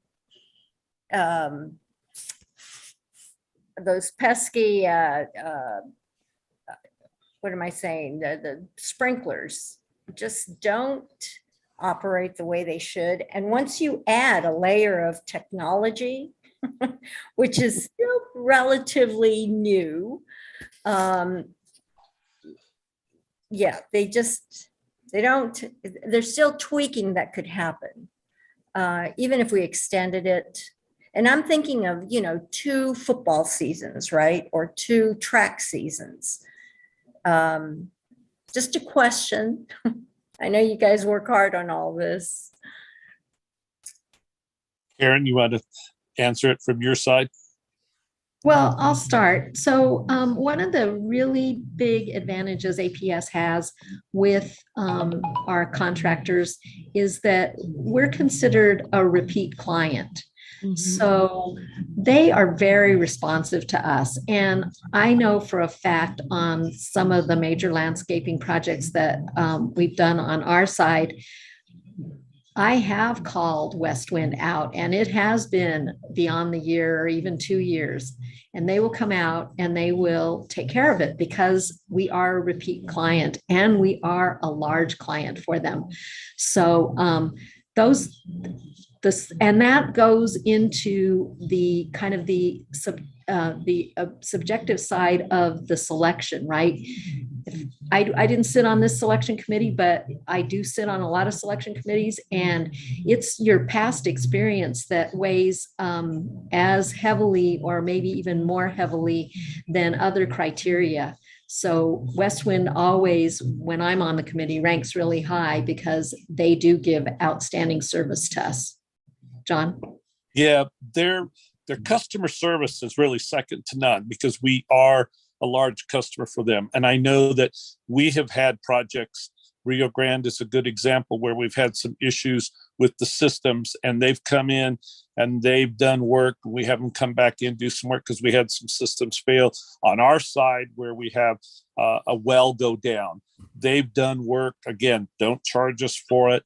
I think that speaks very highly to them and to any of our contractors that we use repeatedly. We're a repeat customer and they realize that goes very high. So we've never really had an issue with a warranty issue, like 1-year warranty on our repeat customers at this time.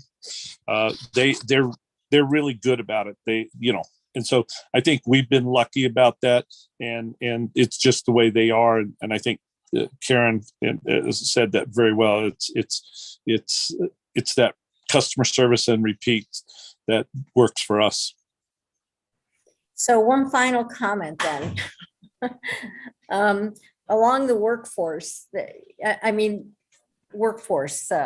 theme.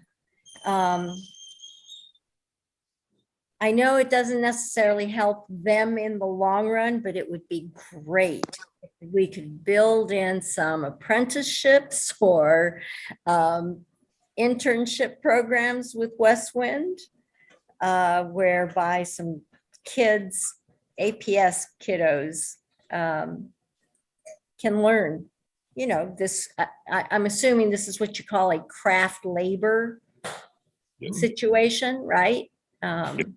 So actually, Madam Chair, board members and Superintendent Elder, Westwood has done some apprenticeship during the summer. with people on the horticulture side. During the school year, it's difficult because they work very early in the morning to get it done before it gets too hot. And then, of course, short winters, they're up early. So it's really hard for interns to work during the school year for outside work in landscape, whether it's in the high-tech side or not. Summertime, they have been doing that with a number of students where they've been working with through the county and our students, just like the program that Brenda Yeager's been working on with our, as you're familiar with our apprentice program and the interns. Good. I'm glad to hear it. Thank you. Thank you much. Great, thank you. And if we don't have any other questions, I'll ask for a motion. I'll move for approval. Yolanda? Second, this is Courtney. Thank you. Ms. Yeager, can I have a roll call vote? Danielle Gonzalez, Yes. Barbara Peterson, Yes. Josefina Dominguez, Yes. Yolanda Montoya Cordova, Yes. Peggy Muir Aragon, Yes. Courtney Jackson. Yes. And Crystal Tapia Romero. Yes. Our next item for consideration and action is item G, consideration for approval of district purchase or expenditure that equals or exceeds $250,000. This is for floor covering and installation services. This is a discussion action item, and Ms. Apodaca, you have the floor. Oh, you're muted. Sorry, there we go. Madam Chair, members of the board, Superintendent Elder, the next action memo for consideration is request and purchase of floor covering and installation. This purchase is in accordance with the State of New Mexico Procurement Code and the RFP evaluation criteria. The committee selected Harrison and Interface America. The purchase is estimated at $2 million for 3 years. And we do have a board report for you with the vendors, the request for proposal, the scope of work, the evaluation criteria. This contract is no minimum guarantee. Each individual work task order has its own scope, term, cost, and we do have hourly rates for installation for Harrison. Interface no bid, meaning they do not do installation, but both of them gave pricing for materials. The previous spend is there for you to be aware of. And then again, we're asking for, let me see, am I on the right one? The $2 million due to increase in price. And we do have the evaluation criteria, and we do have John and Karen and Cazito here to speak on the way the contract works. Perfect, thank you. And this has a lot of similarities from our last one that we just did on landscaping. So I'll just generally open it up to the board for any questions or comments. This is Peggy. So were these the only 2 bidders? Yes, those were the only 2 bidders, yes. Okay, because I'm just looking at that like increase, which I had pointed out on the previous one, but on this one, you're going from 1.39 to 2 million, and that is like a significant increase. I mean, that's like a 40-some% increase. And I know that you did put that there, increase of the product. So that increase is because of the flooring itself, not necessarily the installation. Is that the case, or is it also an increase in labor costs for installation as well? Go ahead, Tom. Madam Chair, board members, and Superintendent Elder, there's a small increase in labor costs, but the change in pricing is more product that we're purchasing to do more projects. You have a list of projects that M&O is proposed that we have down with work orders, as well as what the facilities and planning is doing. The one for Interstate is for carpet. And that is just the product. We buy the product and stock it in the warehouse, and that's all installed by M&O and through special projects through FD&C. So really then, Mr. Dufay, it's just because that we have many more projects to do now, and that is why that increase, that 43% increase is because we have more projects to do. The majority of that increase that's correct. Yes. Okay, I was just like, whoa, this is not good. But if we have more products, well, I mean, more projects, then it makes sense. Thank you. Thank you. Any other questions or comments? Okay. I'll move for approval. I'll second Yolanda. Thank you. Ms. Yeager, may I have a roll call vote, please? Danielle Gonzalez, Yes. Barbara Peterson, Yes. Josefina Dominguez, Yes. Yolanda Montoya Cordova, Yes. Vicky Mueller Aragon, Yes. Courtney Jackson, Yes. Crystal Tapia Romero. Yes. Our next item for consideration and action is item H, which is consideration for approval of district purchase or expenditure that equals or exceeds $250,000. This one is for public school leader professional development, also a discussion action item. And Ms. Apodaca, I will turn it back over to you. Okay, Madam Chair, members of the board, Superintendent Elder, the next action memo for consideration is requested purchase of public school leader professional development. This has a proper procurement method. A RFP was issued and the evaluation criteria and summary is included. There were 8 separate different vendors that were chosen.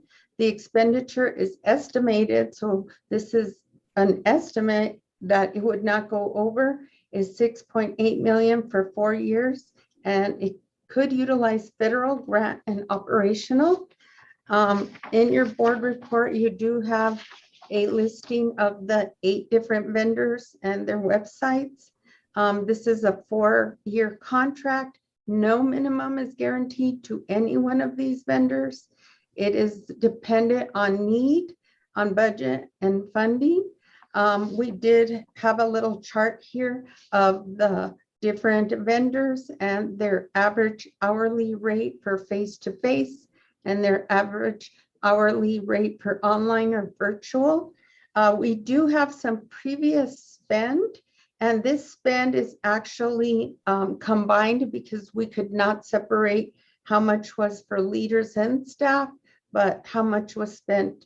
$7 million annually in fiscal year 2021-2022, $5 million again combined 19 and 20, and I was able to get 2021, and that one was 3.5.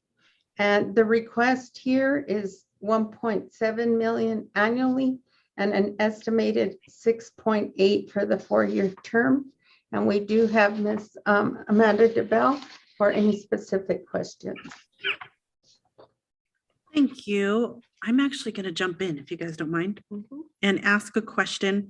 So when I look at the vendors that are listed and we have the different rates for face-to-face versus online and virtual, I notice, there's a few that actually the rates are significantly less if it's online and virtual.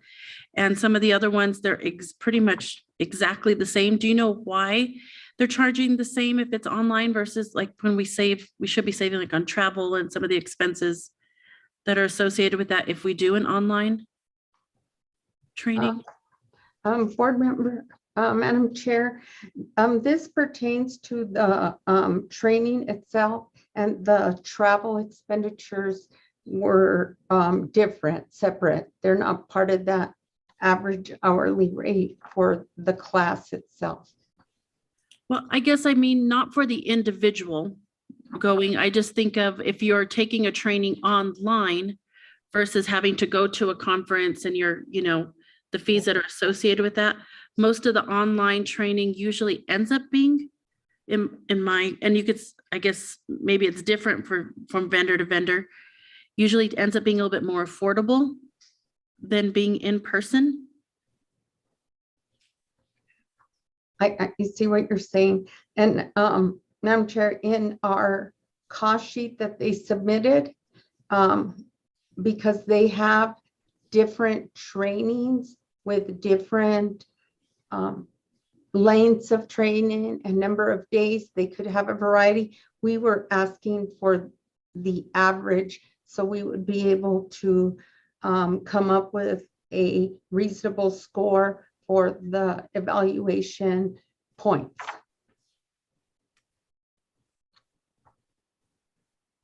Can I just ask a clarifying question? I think, if I'm not mistaken, these are trainers, right? So if the trainer is doing the training face-to-face, or if they're delivering it online. So some are giving a break whether if they're doing it online.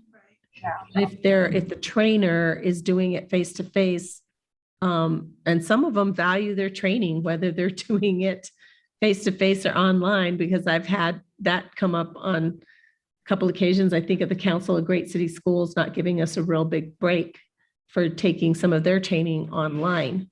So it could just be the way that the trainers value their product and their time and, you know, what they're delivering. And so they may believe that whether they're delivering it in person with a classroom or if they're delivering it online to a classroom, that's just their rate.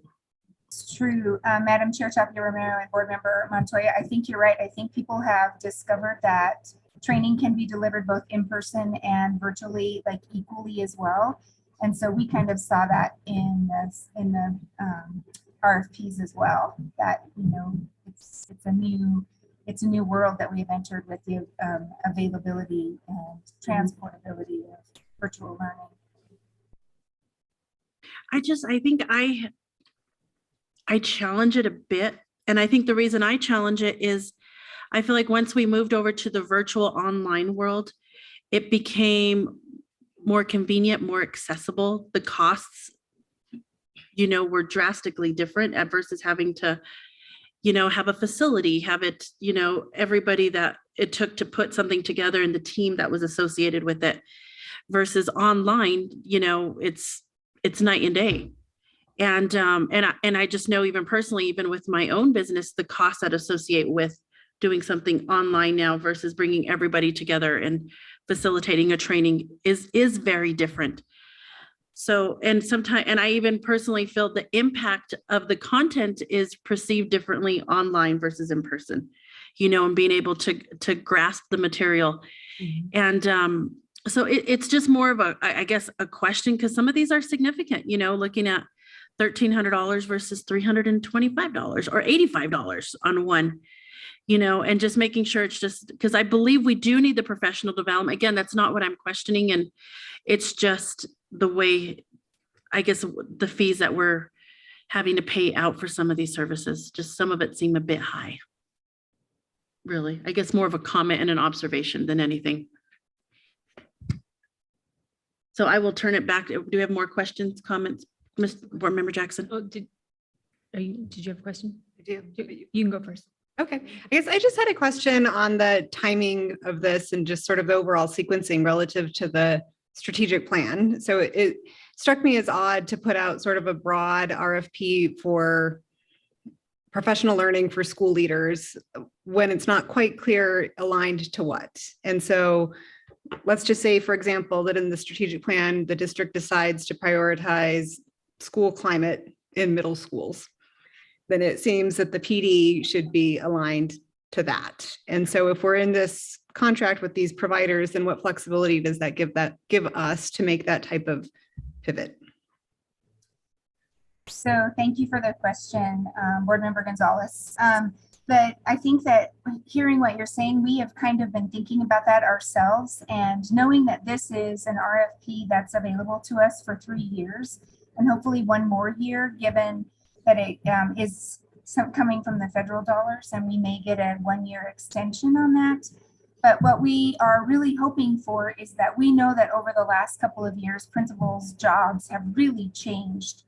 And the superintendent has asked us and asked principals to be the leader and to be in charge of their own buildings and to really focus on instructional leadership And so kind of bringing principals back and grounding them in instructional leadership, classroom observation, focusing on that for year one, moving into year two, then melding the work with the strategic plan that will hopefully be in place. And then year three, looking at sustainability and onboarding of continued new principals that hopefully will be joining the ranks. Yes, but instructional leadership aligned to what? Like if we're not clear on what the. Board Member Gonzalez, I think some of the things that I am hopeful here is that, as I've expressed a number of times to the board and to the public, I am concerned that we have not made an investment in educational leadership. And sometimes it's something as simple as taking some of the basic steps that we do on a school. So some of our leaders and some of our most difficult schools or most challenging schools, I think, need some support beyond what the district's able to provide in terms of examining student work, making sure that assessment is being used properly, making sure that our teachers know how to actually collaborate. When you look at our TOPS models, those three schools, those principals receive training on how to help staffs work together. And teaching by itself is an inherently individualistic task. And we've asked people who've chosen to take that individual job to work together, and they don't always have those skills. And I don't think the schools of higher education are prepping our principals to do some of those basic skills that we need to have so that we can do the more focused instructional practice. So I think initially what I'm hoping for is that we can continue to develop in our principals some of the skills that I think will be useful in terms of moving the district forward, in terms of how do we look at student work? How do we get our teachers to work together? How do we make sure that we are assessing what we actually think we're assessing, which is a big issue. How do schools then develop common assessments, as we've talked a lot about assessment tonight, that actually help them move their students forward and get a grip on what is happening in their actual school during the interim. So I'll give you an example. We had bought graphing calculators at Highland High School, and they had this really neat feature called Navigator that allowed the staff to send out questions to the students on their calculators. The students could answer the questions. Navigator grabbed it, graded it, sorted it, put it up on the board. Teachers could show individual work. There was no more hiding in the classroom. You know, oftentimes teachers would call for a volunteer, come to the front of the room. But we had a real hard time with the teachers finding how did you have a common assessment across Algebra 1? How did you have a common assessment across geometry? And what were the skill sets? When I had the sort of executive coaching at Highland that we were able to purchase for our SIG grant, we were able to provide that at a specific school. Where I see this is beginning, one, it's federal money, it's going to go away. So I'm afraid to just not get started at least. And two is to start helping those principals develop those skills and to even know how to plan to do what we're going to do. How do they develop plans at their site levels? So I think it's good basic skill building as we move forward for some of our most challenged schools. I hear you on that. And I mean, what I'm hearing from you is some focused PD on some priority things that our principals need to work on. What I see in the RFP is kind of a laundry list of like anything that a principal could possibly need to know. And what I see in the vendor list of 8 different vendors is kind of a hodgepodge that provide a whole bunch of different things. And so partly my question just is also around why pick 8 different vendors? And I know 6 of them quite well. So I know 6 are good, but why pick 8 when we could focus, you know, Unbound Ed is really focused on some of those things that you just mentioned. Actually, I didn't sit on the committee, but I have a thought, but I'll let Amanda answer it initially before I. Yeah, Board Member Gonzalez, the 8 were selected but based on the point system, similar to the point system that the board just went through for the RFP for the strategic plan. There were around 34, Ms. Apodaca, is that right? Weren't there 34 applicants total? And so the committee, as we scored them, there was a nice cut point between some of the companies that filled out the RFP and might have missed the mark versus the 8 who had plans, they had coaching, which was an element that we were looking for, as well as the other component is we are looking for some professional development that all principals will get, and then having the ability to differentiate for principals who might, and at schools that might be in need of more support too. So it is sort of, it may feel like a hodgepodge, but it is really kind of narrowing down the work that we have been doing and that we know will be a part of, because we've heard it in conversations from this board over the last several months, moving forward with the strategic plan and match to the pillars so that schools are continuing to improve while we do have these resources. My thought also is that we have the performance framework and we're going to identify areas for a school. And I think it kind of goes back to the counseling providers we talked about and the ability to target the correct provider with the correct need. I believe the performance framework will give the associate superintendents the capacity to really identify what an individual schools really should be focusing on or what the need is. I also think the principals are going to come forward and say, look, I think I do X pretty well, but I would really like some support on Y. And hopefully we'll have a sense of, like you said, Unbound Ed has a focus. So maybe that's the group we turn to and say, wow, this really looks appropriate. I've dealt with 1, 2, 3, 4 of these. I don't have the 6, but the 4 I've been affiliated with, I thought were really helpful. But I don't know if they all would have been helpful in the same way. Okay. I guess the last question is, new research actually shows that where principals are most effective in actually improving student outcomes is not with a focus on instructional leadership, but actually on a focus on school climate. And I know that we don't have a measure of school climate yet. And yet social emotional learning is listed on here as a priority area. None of these necessarily focus on social emotional learning. WestEd may, but it's a really large TA center. So do you know, like they have the CISLA Center for Social Emotional Learning and School Safety as a center at WestEd. They're awesome. But do you know if any of these do claim to offer specialized services in social emotional learning or school climate? Board Member Gonzalez, no, I don't believe so. We did not read that in any of these RFPs, as maybe the RFP was not written that way. I think that moving forward, once they're approved, we could certainly ask the companies to tailor some professional development around those areas. But no, we were focused on getting principals back into the classroom to focus on quality instruction taking place. The other thing I think is important to remember is there's no guarantee of work for any of these corporations. And if we get into this and it's not appropriate or it's not what we need and we need to do another RFP next year, we can do that. I mean, that's where we have some flexibility. I think they will adapt. Knowing the 4, I think as the strategic plan begins to take shape and becomes more apparent, I think that our principals will demand some changes in the type of coaching or support they're getting. And I think these corporations will be able to make that change along with it. If they're unable to, we won't use them. Yeah, okay. I think it's perfectly appropriate what you're saying, and if we need to RFP again, let's do it because we have a clearer focus. Yep, that was my other question. Okay. Great, thank you. Board Member Jackson? Yeah, those are my questions. But I actually do have one more, actually 2 more. So just, can you give us an idea? It says the purchases or expenditures are estimated to be 6.8 over a 4-year term and utilize federal grant and operational funding. Do you have an estimate or an approximate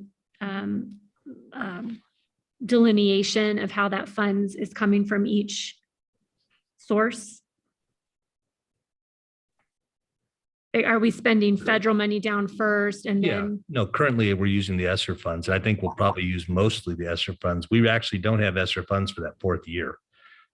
So the reason they extend it to the 4th year is the hope, there's a possibility that the federal government may extend the spending window a 4th year, so they're covering that.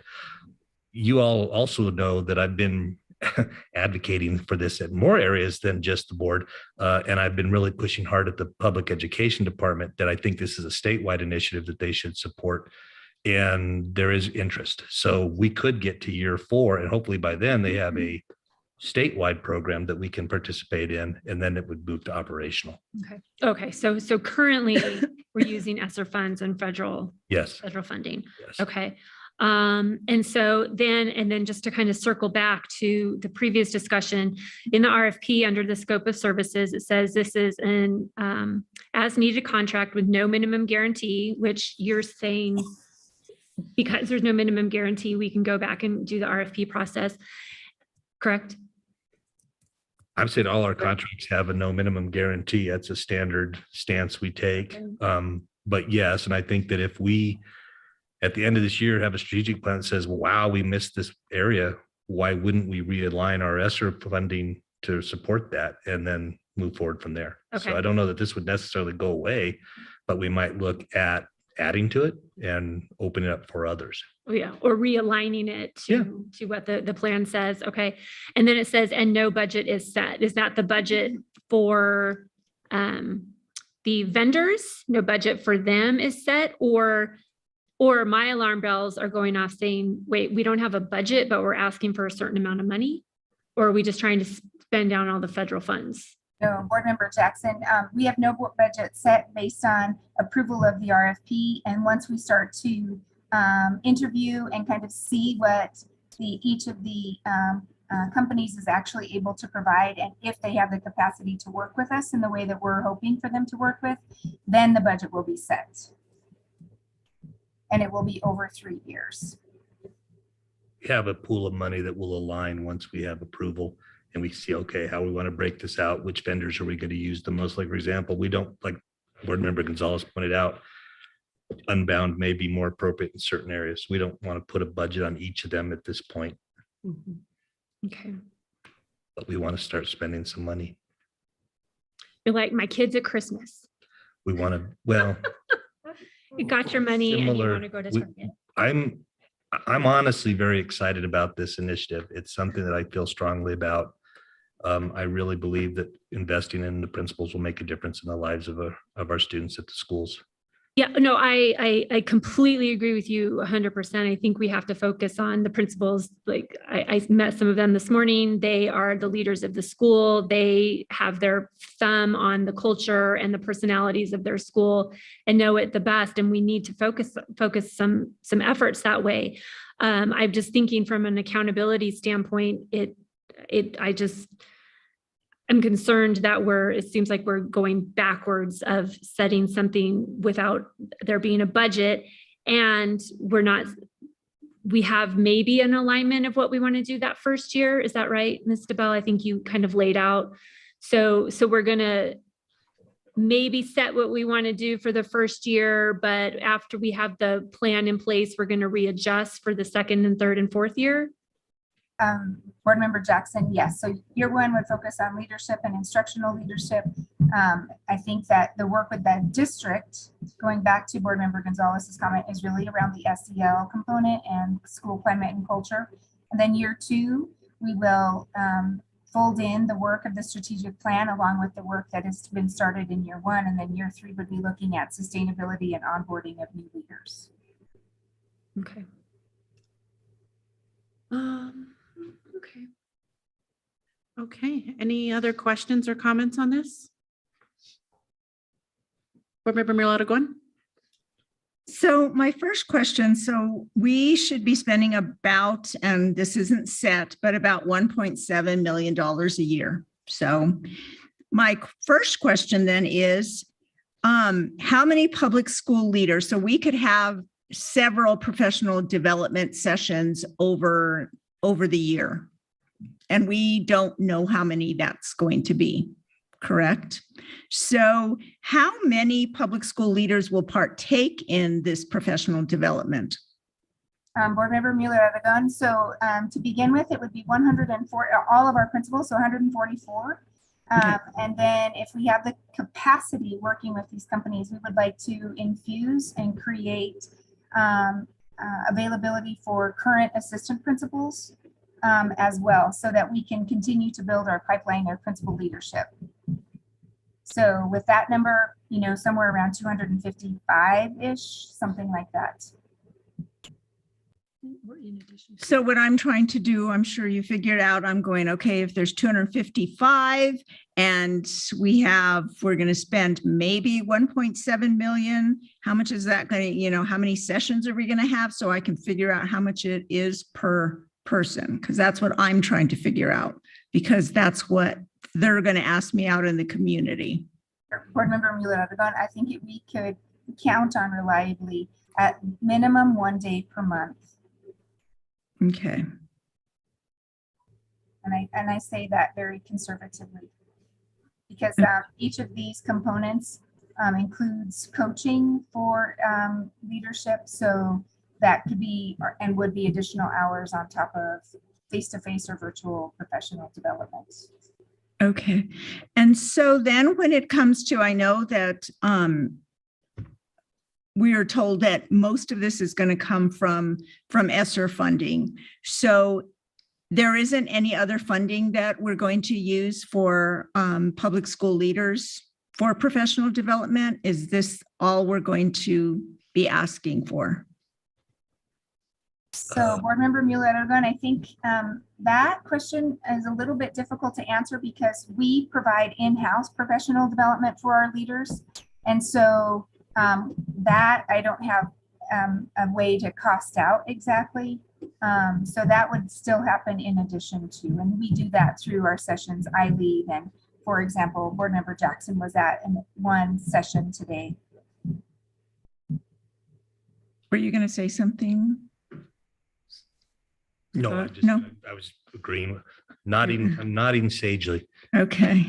And then I also, when I was looking at the hourly rate, and I'm just freaking out because I'm looking at how much a lawyer gets paid per hour. I'm looking at how much a doctor gets paid, and it's a lot. This is a lot more than almost pretty much every lawyer that I know, and most just primary care doctors, they do not get paid $1,300 an hour, nor do dentists. And I know that personally from my daughter. So I know those numbers look high to me. So that's just my opinion. So I went and I looked at all of these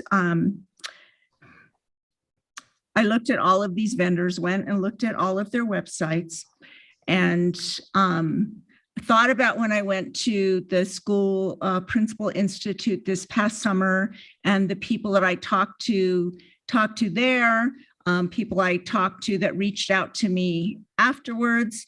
Many of the people that reached out to me were pretty divided between people of my ethnicity and people who were Caucasian. And so I went and I just looked at all of this because so many of them were not very happy with that conference, not all of them, because of the focus. And so when I'm looking at all of these, and I'm just going to go through and see what I picked out from the websites. So in let's see if it was the first one, Unbound Ed Learning, empower educators to meet the challenges set by higher standards, unfinished instruction. Those are good. And institutional racism. So then I'm like, okay, not good. Provide equity-based learning, still don't know what that is, for leaders in educational systems that are essential for closing the opportunity gap caused by systemic bias and racism, which I don't see. Disrupt systemic racism by equipping students of color instruction that's grade level, engaging, affirming, and meaningful. We should be equipping all our students, not just those of color. So in the University of Washington, partner with courageous leaders and the systems that support them to eliminate educational inequalities, develop skills for students, particularly those further from justice. NCEE, build equitable education systems. Another one, Southern Regional, work to increase the number of minority faculty. WestEd, our steadfast commitment is to diversity, equity, and inclusion, build a more equitable society. I still don't know what that is. Reduce systemic inequities, equities achieved by diverse and inclusive teams. Don't you want to be inspired by a diverse community that shares your goals? Another one, Solution Tree, was about equitable grading. So I'm trying to get to all of them. I was like, I'm going to find something that's, good.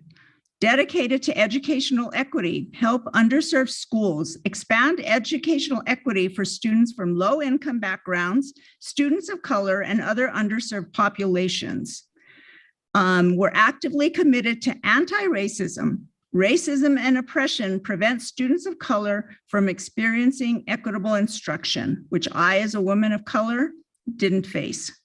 Dismantling systems of oppression by addressing structural, institutional, and interpersonal racism. Understand the role of race, SES, culture, and privilege. And I'm so tired of all of that, focusing on the color of my skin rather than who I really am. So I finally got to the last one. I think it was Biza and Associates. Wonderful words, finally. Transformational, change agent, rethink, reignite, refocus, turnaround, develop leaders, inspire. That's what we should be about, not everything else. So these are none of these besides that one. Did I find anything that would pertain to every single one of our students, people who look like me and people who look like Miss Jackson or Miss Peterson. And those are people that approached me, and they were thankful that I was speaking up for them, because we should be doing everything for our kids, for our staff, totally based on merit. We should be helping them become the best person they could be, and it has nothing at all to do with race.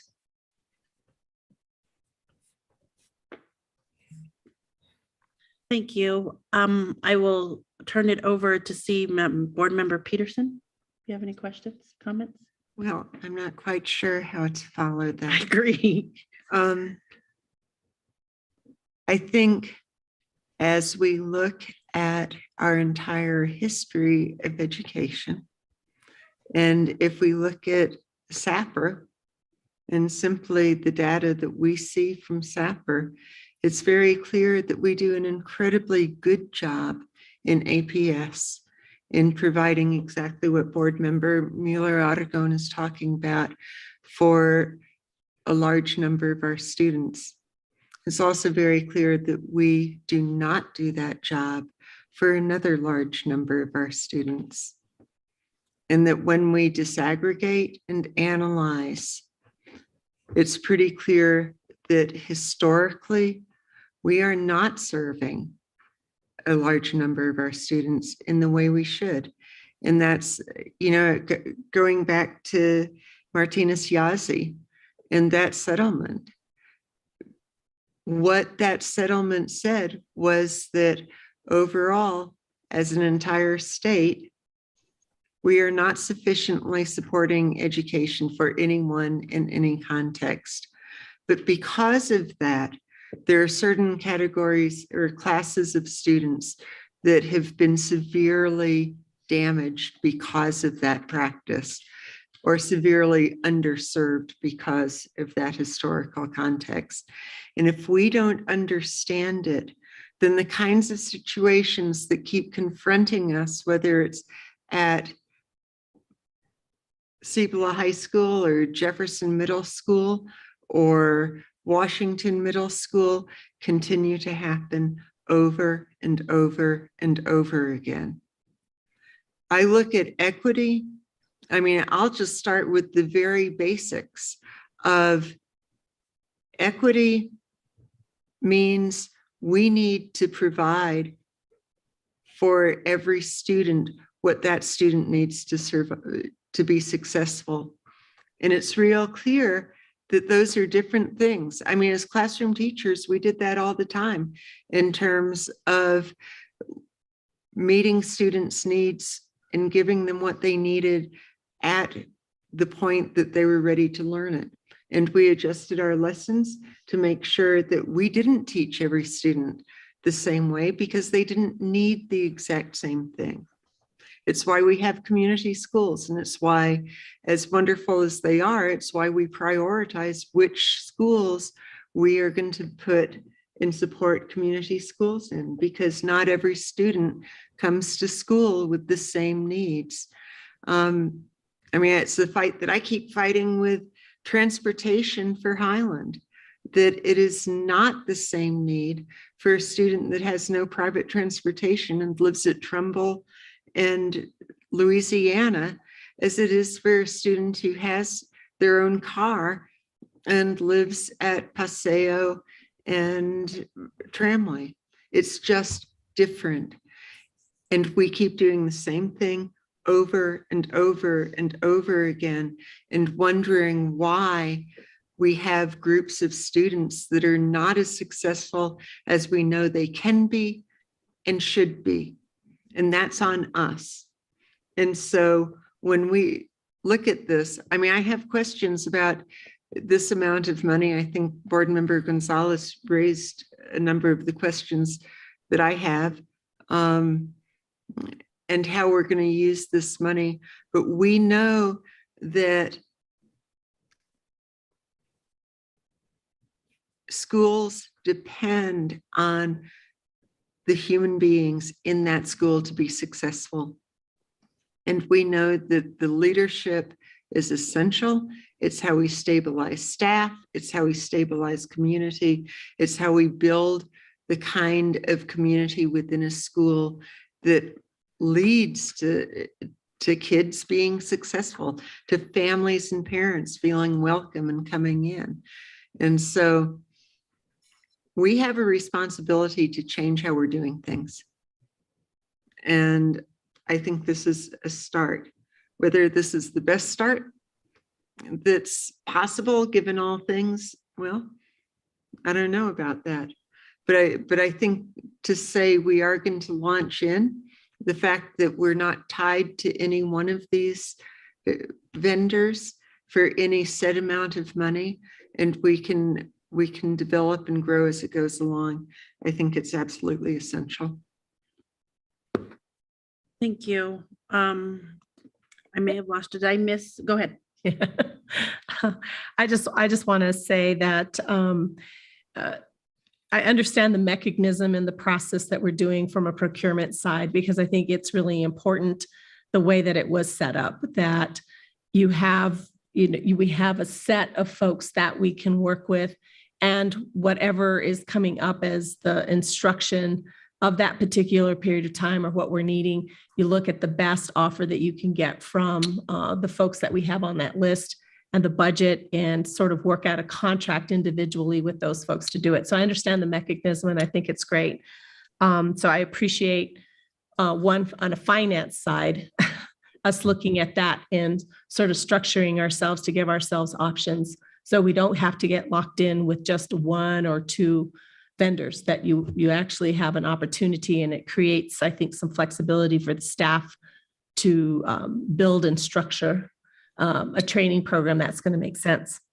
The other thing that I want to say is that just because I might not have experienced racism in a way that some of our families are potentially experiencing it, doesn't mean that it doesn't exist. I know that from my experience as a young person growing up out of the South Valley, there was those microaggressions that you definitely heard as you were going through life. And I've had tremendous privilege as I've gotten older because of the steps that I was able to take and I was able to move through. But that doesn't happen for everyone. And inequity exists. It truly does. And we see it every day, especially in what's happening in some of our classrooms and the way that some of our children are actually treated. I mean, and I just want to, caution the new board members, especially, be prepared, because we will hear something. School's going to begin and there's going to be some sort of incident that just will occur. And it's unfortunate that it happens. And I think what we're trying to do is to create this fearlessness around being able to feel confident enough to at least address it. We have to be courageous and we have to be fearless about that willingness to at least face it. And I will give a lot of, what I want to say is just a lot of props to Superintendent Elder for taking these bold steps in wanting to do that, because I know with the previous board, we attempted to do things like this and we never got to this point where we are now, where we're at least, and I know I get emotional about it because we've talked about it and it's just like Board Member Peterson is saying, we've gone around, school districts across the country have gone around. And there are some that have done amazing things because they were fearless and they were courageous in the face of this dissension. And we just need to be able to take that step. And I totally applaud the move on that. So kudos to our leadership for concentrating on our leadership, because that's where it all starts. Culture begins with the leadership. And we need to have fearless and courageous leaders at all of our schools who can understand that and can know and face and understand that, because their experience is different doesn't mean that it's not happening, because there are kids that are being persecuted every day for who they are, for what they don't have, for what they look like, for who they love. It just doesn't matter. I mean, all of those things do exist. And so I wholeheartedly support the strategy that we're going to start with. And again, just to Renette Apodaca, thank you as one of our leaders in procurement in setting us up and creating the mechanisms for us to do this. And the way that I'm looking at this, it could be 1.7 million a year, but it could also be less because we're just setting up the mechanism. It gives us an up to point, but I have a real strong suspicion with this particular group that it's not going to go that high. I think they're going to look for ways to be as frugal as they can and to get the best bang that they can. But I also know that they're not going to scrimp on quality. I want it to be a quality training and our leaders deserve it. And so I'm grateful that we're investing in them so that we could make this first important, huge step. So thank you. Thank you, President Montoya Cordova. And just a follow-up question, obviously, as we look through all the vendors and we see, variety of prices, backgrounds, and if we choose to use a particular vendor for a training, what would be if we have one, an evaluation tool to assess if it was a solid training and something that we really got a lot from, and would we use them again, or would we say, you know what, that wasn't what we were hoping for? How would we gauge that? So, Madam Chair Tapia Romero, that is a great question. And one of the questions that was not really addressed in the RFP, but that we have planned so that when we do interviews with these distinct organizations, that we can ask for how they measure outcomes, and really thinking through, each of them gave us their goals for learning or an outcome for learning, but not necessarily that measurable piece. And we really want to see a tool that we can use that comes from them, maybe working alongside of us, that we then have a tool for measurement, whether that's a survey, whether it's some feedback.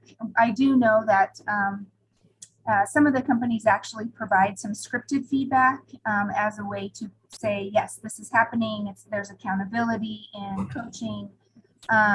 Another one, for example, we already know that they use exit survey data or entry and exit survey data. So we will work carefully, because I know that that's very important. Just in terms of best practices, we're all teachers at heart. And so that's really a best practice as being a teacher. And we also know that that's very important to this board, especially as the board is working on creating, along with the superintendent, the strategic plan. So we want to make sure that we're matching those things up very carefully. And specifically, what are we going to look at for the RFP in a year? You know, when we be able to present this again, how is it going to change? Is it going to be very similar to what we're using now? What should we expect? Madam Chair, that is a good question, and I don't have an answer for you right now. I think we need to jump into this work and see how it evolves, as well as see how the work with the strategic plan evolves and the currently planned professional development around SEL that the district is working on, several groups. So I think we kind of need to get into it and get the kids into class, and then really see what happens next, what our next steps are. And I can speak for the zone associate team in that we will be watching that very carefully, and having great conversations with the board about that too. Okay, great, thank you. And I think even where I find, you know, peace of mind throughout all this too is knowing we're not committed to any one of these, you know, for an extended period of time, and we can pick and choose, you know, on what we feel is appropriate and what's needed, you know, for professional development. And, you know, and I'm happy with that decision. So with that, I'm going to go ahead and ask for a motion on this particular matter. I'll move for approval. This is Danielle. I'll second. This is Barbara. Thank you. And Dr. Albright, if I could have a roll call, please. Yolanda Montoya Cordova, Yes. Peggy Mora Aragon, No. Danielle Gonzalez, Yes. Barbara Peterson, Yes. Josefina Dominguez, Yes. Courtney Jackson, Yes. and Crystal Tapia Romero. Yes. So our next item for consideration and action is item I. Consideration for approval of district purchase or expenditure that equals or exceeds $250,000. This one now is for the purchase of Chromebooks as needed. This is a discussion action item, and I will turn this over to Ms. Apodaca. Yes, Madam Chair, members of the board, Superintendent Elder, the action memo for consideration is a request to purchase Chromebooks. In accordance with the procurement code, the selected vendor technology integrated group does have a cooperative contract through CES. And it is estimated to purchase 6.8 million up to 15,000 Chromebooks for 1 year, utilizing federal and capital funding. And I do have Ms. Harris and Dr. Bowman here to answer any specific questions. Perfect. Thank you, Ms. Apodaca. And I actually am gonna call on Dr. Bowman because I had several questions, as many of you know, on this particular item and why we were purchasing and who it was for. And because I felt it was quite large, and you were able to thoroughly explain to me and give me a whole lot more clarity than what I had, you know, prior going into this. So Dr. Bowman, I'm gonna ask you if you could please explain to everyone and give them some background info on this, please. Absolutely. Thank you, Chair Tapia Romero. I'm always happy to talk about my other world, right? So I live in this and I love talking about it. That's why I do it every day. So the questions were more, you know, like about the size. So I'm not sure where you'd like me to start, but I will say this is a purchase that we need roughly this amount for the students every year. The thing that I like, how I'll try to explain it, is that we are targeting a 4-year turnaround for all of our devices. And so if you have a device that costs, say, $400, you have to take the price and divide it into 4 pieces and basically budget to plan to spend that much in replacements every year. So in our case, I'm just going to round off the numbers. So we'll have a $400 device divided by 4 years. You have about $100 per year per student that has a device. We've got about, say, 70,000 students. We'll make it nice and clean. And so what that means is that every year you can anticipate a purchase of student devices of about $7 million. And the way we handle those is that we look for, in our inventory system, we have the purchase date of all of the devices that we have. And we use that date to find the oldest devices, and we contact the folks who have those devices and recover them, and then give them a new device. Also, so anyway, so that's the basic idea about that. That's how we know who's going to get the devices, and that's why we have such a large amount every year. And that helped me significantly when you explained that part about the dates and, you know, kind of like that first in, first out, you know, method that we'll use with inventory. Because at first that was my main question, is like, where did the 15,000 come from and who's getting that? And how do we, you know, prioritize who needs what? So when you explained that to me, that gave me a little bit more clarity than what I had initially seeing, that, you know, $6.8 million figure, which was quite large. So for clarifying as well, I would assume then next year we're going to see something very similar again. And this is something we're going to have to be looking at every single year. This is going to be a reoccurring expense going forward, correct? Yeah. Yes, that is absolutely right, Chair Tapia Romero. And then I also would just like to add, this is for the students. We did that one first, but there will be a similar one for staff. For staff, we are targeting a 5-year replacement cycle. And so we can take the number of staff who have a device, take the price of the device, divide it by 5 years, and we need to budget for that amount every year if we are going to have a solidly functioning technology program and make sure that all of our employees and our students have the device they need to be able to do their job well. It is a more systematic way of doing it. We just have recently begun this, and during the pandemic kind of kicked us into overdrive where in the past, these things were handled at the departments or at the school site. And what we are doing now is, you know, catching every employee. So we have a new hire, we make sure that they have a device before they go to the school site. In the past, they might have had to go to the school site and then get a device, or maybe not, or maybe then the school ordered them. But this time, both the students and the schools, the students and the staffs, we want to make sure that they have what they need to do their job on day one. Yeah. Thank you. And a follow-up question, a little bit from yesterday's, I believe it was yesterday, conversation from the audit committee. Does this amount also take into, take into consideration, is it included with the devices that were lost and stolen, or is that a whole separate amount as well? So yes, so this is kind of all inclusive. I will say that occasionally if we have devices that are, so suppose there's a casualty, like a room floods or something like that. Sometimes we have insurance recoveries that we use to purchase replacement devices, but this is inclusive of all that. Yeah, so the bulk of this funding has to cover all of those expenses.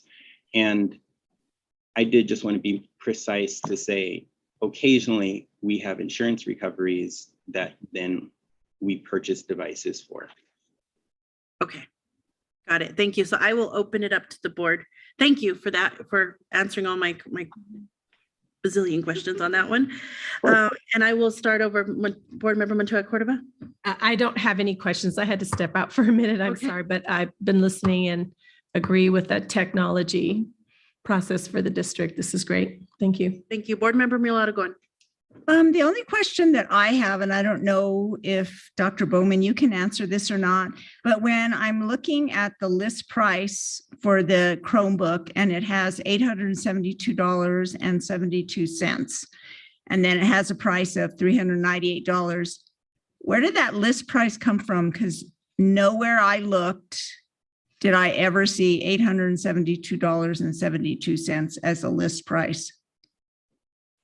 You know, that's a very good question. I will say what we look at is the final price, and the list price, it's up to the company. I don't know if you recall ever shopping at JCPenney back when they were around, but I remember always seeing their like the actual price, and then there's this discount, and you really just bought it at the discount. So that's really what we're looking for. Okay, it just seems like I don't know of a misrepresentation to have that $872, because I really didn't see that. I mean, I just did see it anywhere. So I just feel it's kind of misrepresented misrepresenting. Yeah, and so if I may, what does happen if you try to go buy this retail, if you don't get a sale, and they often have sales throughout the course of the year. So if you try to buy retail, you might end up paying that list price, but often they have sales where it's 20% off, 30% off. There's some sell that they have. And I don't know, other than that, I really can't speak for the practices of people's pricing. We just look for the best price that needs to be lower than what we can find it for anywhere else. Thank you. Thank you. Board Member Gonzalez. I really appreciate all of the background on how we reached the pricing and the numbers. And I guess my question is a little bit more global in terms of whether or not we consider ourselves to be or have a theory of action on being a one-to-one device district for students and devices. Yeah, thank you for that question, Board Member Gonzalez. And I will say, in all honesty, we kind of got thrust into this due to the pandemic, and we are seeing that there are teachers who are using the devices and the students using the devices very well. The idea that you can lose your homework has kind of disappeared now, and the additional communication and collaboration tools we have anecdotes that people are feeling very good about them.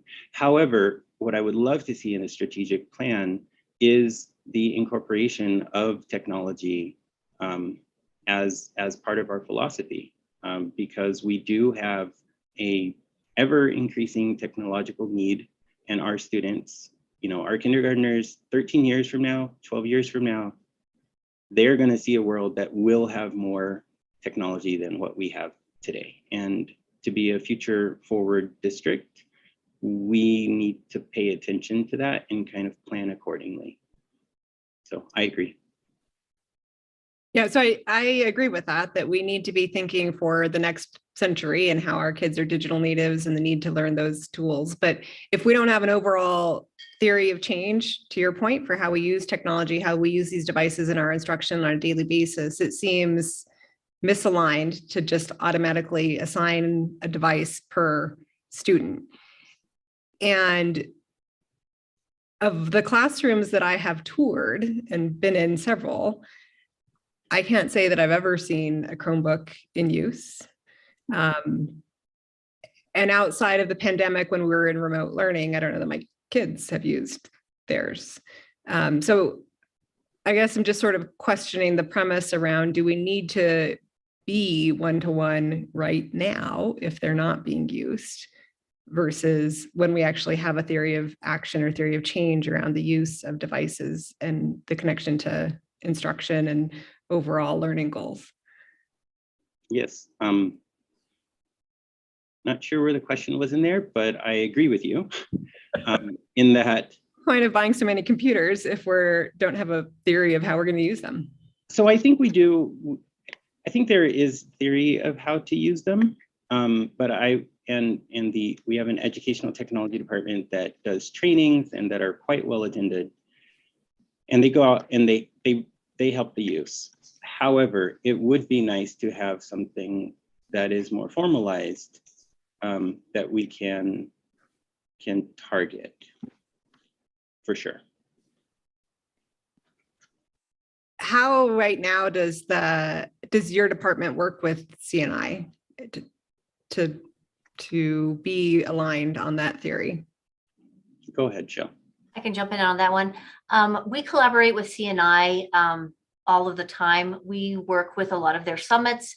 We piggyback with them on how to incorporate their curriculum into the digital tools. We help, and then we help go to schools to show teachers how that is working with, how they can use that within the classroom. We also know that, technology is an accelerator of learning. We're never going to replace a teacher with a device, but we want to use it as an extension of that classroom. So kids can take this home, take their device home, complete homework if they need to, access their curriculum at home if they need to at their home using that device. These devices also through Google can be used offline, so they can complete homework assignments offline if they don't have access wherever they are, and then it'll automatically upload and connect the next time they're at school. So that's also a plus on that too. But we do work really hard on pushing into the classrooms, showing teachers how to incorporate educational technology into their class. You know, it doesn't necessarily need to be a Chromebook, but you know, using even just simple tools of I can't think of one off the top of my head right now. We have a lot of different tools that we train to at the schools. Yeah, and I think Erin might have the more details on the exact different tools. I did just want to say while we were here, I looked up, and one of our weekly users for Google Classroom throughout the course of the last school year was in the 52,000 range.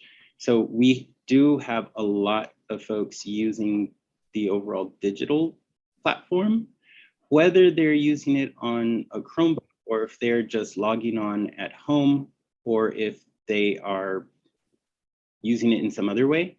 I'm not sure, but we do have a lot of folks using it. And so that's, you know, absent that type of a plan, we've more responded to the need that we see, as opposed to dictating what the usage needs to be. So we just stay close to the teachers and the students and try to pay attention to what they need and then give them what they need. That makes sense if it's based on need. I mean, I do understand us being thrust into a one-to-one environment because of the pandemic and the virtual learning. And so I think just going forward, it would be nice to see a clear theory of action articulated that is aligned to instruction and learning for a purchase this big, but purchase of technology in general. But I agree that technology can accelerate learning. And so hopefully we will make it so. Board Member Gonzalez, I think Dr. Bowman came to me about a year ago and talked about the theory of action, and we have really talked about the need for the technology. And I think the pandemic put education, and specifically in Albuquerque, all of us into this sort of, oh gosh, we have to use this. And what I see is amongst the teacher ranks is they want to be able to use the new tools. They're still in that. There are some that are brilliant at it. I mean, there's some, you know that, and there's some that are still, writing on Post-it notes, but they're learning and they're trying to. And so I think having the tools available is really important. I do think we can continue to progress in terms of, as you say, a theory of action and how that might dramatically impact or clearly impact the instruction. But I do know that at the schools I've been at, the teachers wanted the tools, and then they needed the support. And that's why we have the ed tech department that's really pushing out on, and we have narrowed our scope. Michelle, I hope you're starting to think of some of those tools you train on, because you guys do a lot, but we have narrowed our scope on that. So we're not trying to do everything. But I do think the reality is we have to make this transition moving forward for our students. This is just the way it's going to be moving forward. And so we have to move forward. Yeah, no, I don't agree with them. I mean, I don't disagree with that. It is just an environment of scarcity, particularly resources. It's a question of how do we sequence or prioritize in a way that's aligned specifically to student need or to an instructional theory of action. Well, and we may get to a point to that we have to slow it down. You're again, I recognize that Dr. Bowman's been real clear. I mean, prices are going crazy, right? We see that. We at one point had made an estimate on our mill levies that we would need X number of dollars to maintain the technology program, and that's increased. But we have already passed the mill levies, so we're sort of committed to this package for a year. We may have to do exactly what you're saying, say pull back and say we can't do that at this time. So, so this is where we're at today. Yes, and sorry if I may just add to that really great point. We are able to do this because of the additional funds from ESSER. And if we are planning to be a district that incorporates technology at some point, we are going to have to find a more sustainable funding source. So I do want to just put it's not a may, it will have to happen. or we will pull back because we can't afford it.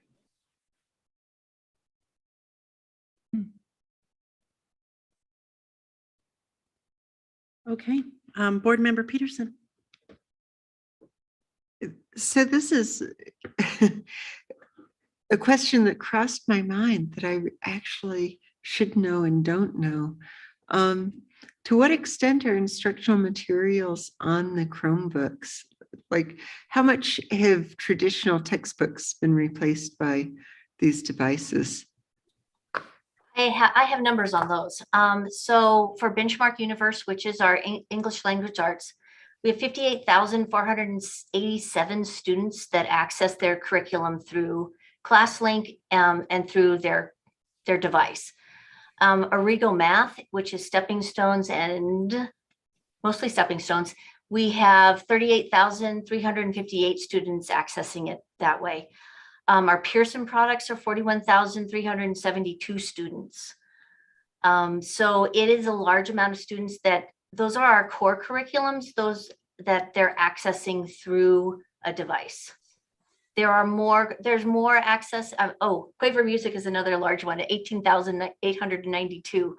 But more and more, a lot of companies are selling their print shops and they're going digital. So a lot of companies, major publishers are moving towards a digital realm.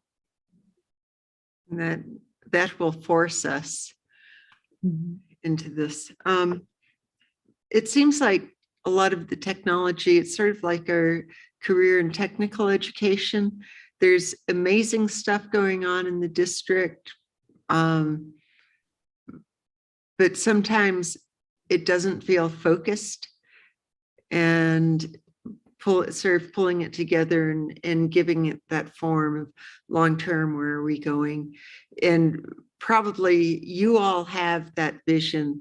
We don't necessarily have that vision. So it's, it'll be an ongoing conversation and developing that plan.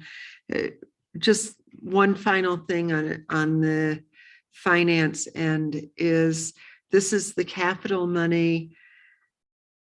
It takes human beings to keep the devices going, to troubleshoot, to be in the schools, to do not just the professional development, but just the maintenance that goes along with it, the inventorying and everything else that has to get done. And so that's going to be one more pressure that we've got to solve along with this expenditure. And that's going to come out of operational. So we need to just be keeping that in mind and really thinking about how do we plan and make sure that we've got the coverage we need. Yes. The conversation we've been having, Richard, reminds me almost every week. He's very good about that.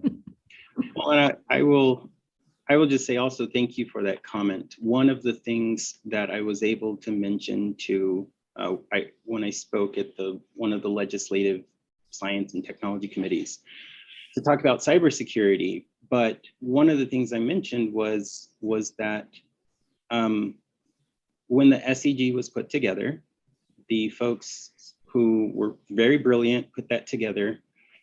They didn't contemplate instruction and educational programs happening using technology. And I think now there is far more of a consensus that you can't just skip it entirely. And so perhaps the legislature might decide maybe they will actually modify our formula and possibly fund technology use. But you're absolutely right. This is new. It wasn't there before. And it's a big need. It takes people, it takes time, energy, processes, and resources. And some hard decisions will need to happen in the future. But I'm hoping that we can kind of collectively get on the same page with what we want to see, and then we can execute it with sufficient resources to make us all quite successful. Thank you. Thank you. I will move over to Board Member Dominguez. So along those lines, one concern I heard that came to my attention around December is that along the need equity and equitable responses to kids, Spanish-speaking kids, or kids whose parents were Spanish speakers, not being able to help their children with the Chromebooks during the pandemic, and that there was a need for more techies to be bilingual. And so I'm just throwing that out there. I'm sure you're aware of it. One more plea that I'm certainly happy to help you with when I talk to legislators. But thank you for being, for thinking ahead, and I think we need to make this purchase. And although I do have the same concerns that have been voiced strongly and articulately by Board Member Gonzalez, but I think we also are a board that will weigh in and make sure that that we are aligning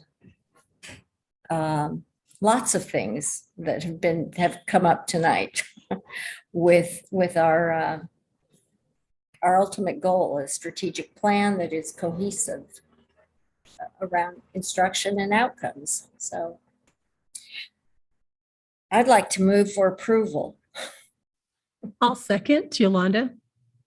Thank you. Board Member Jackson, did you have any comments on the questions? Go ahead.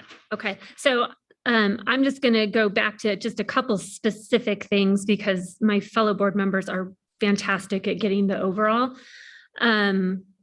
So I noticed on the contract, it says under logistics support, handling and storage, there's no fee for that, but I'm wondering, is there any other support that we're receiving from TIG with this purchase that maybe we're kind of getting as a bonus, or just wondering? Really, the biggest bonus for us is they will do a one-time drop of devices.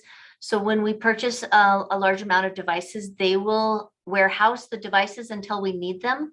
And then we can call TIG. They'll bring them to our data center where our techs make sure that they're enrolled, make sure that they're properly have all the apps that they need on their devices before we send them out to the schools. So that is a huge bonus for us because I should send you a picture of me standing on top of 22,000 Chromebooks. It is a large space that takes up. And so that is a tremendous bonus for us.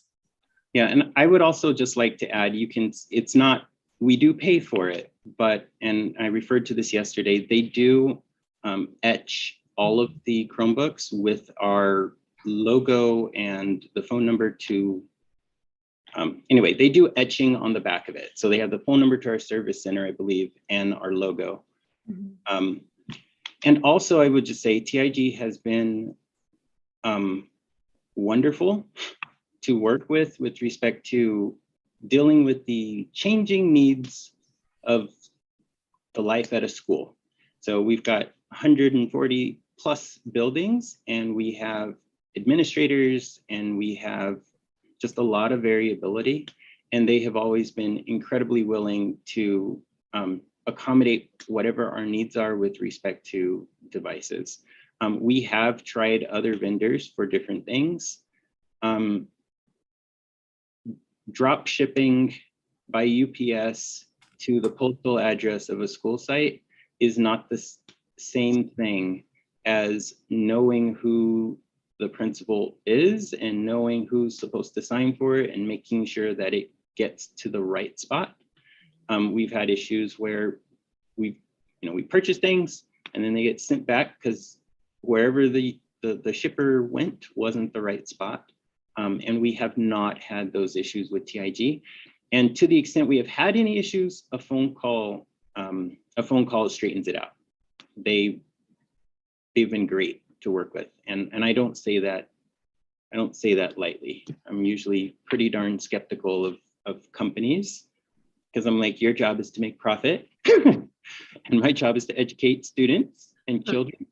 But I can say that they've done more than they've exceeded my expectations for that service. Yeah, it sounds like they are a valued and valuable partner for us. So, okay. And then just the last question, because I know that there is a motion on the table.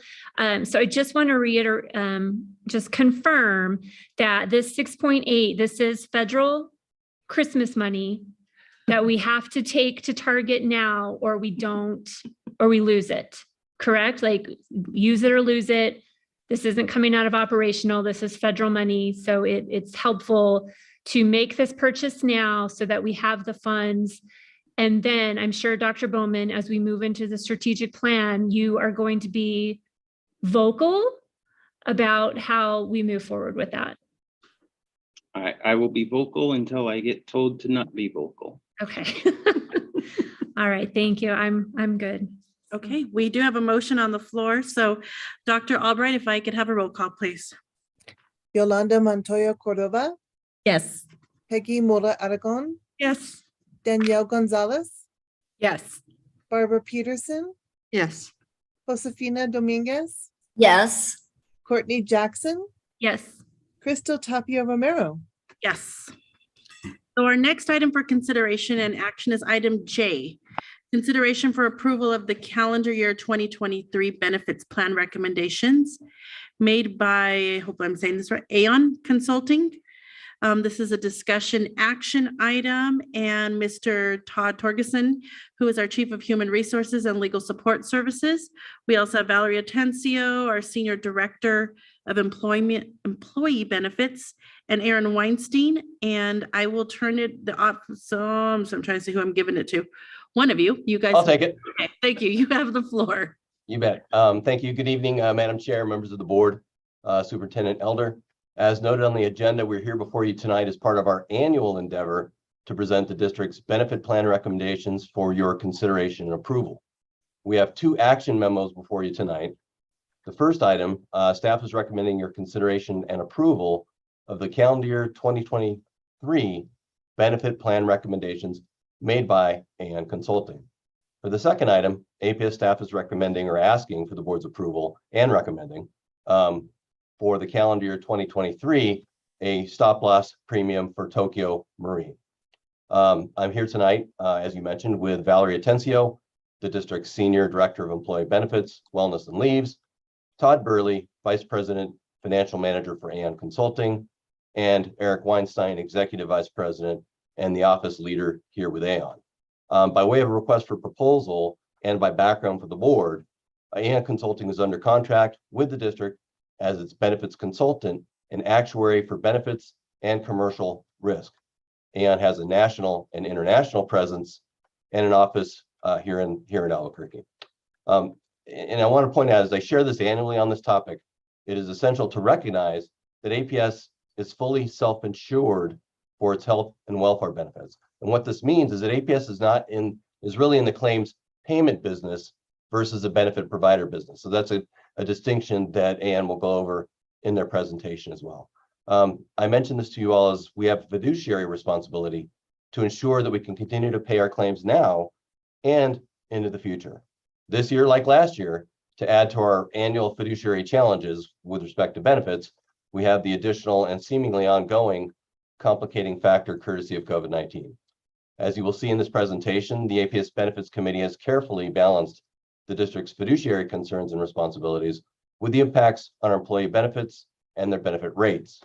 Having said that, the Benefits Committee guiding principles are to continue to offer choice, value to our employees, to simplify the district's plan offerings and benefit offerings, and certainly to reduce and mitigate claims cost while maintaining sufficient reserves to ensure that we're able to pay our claims.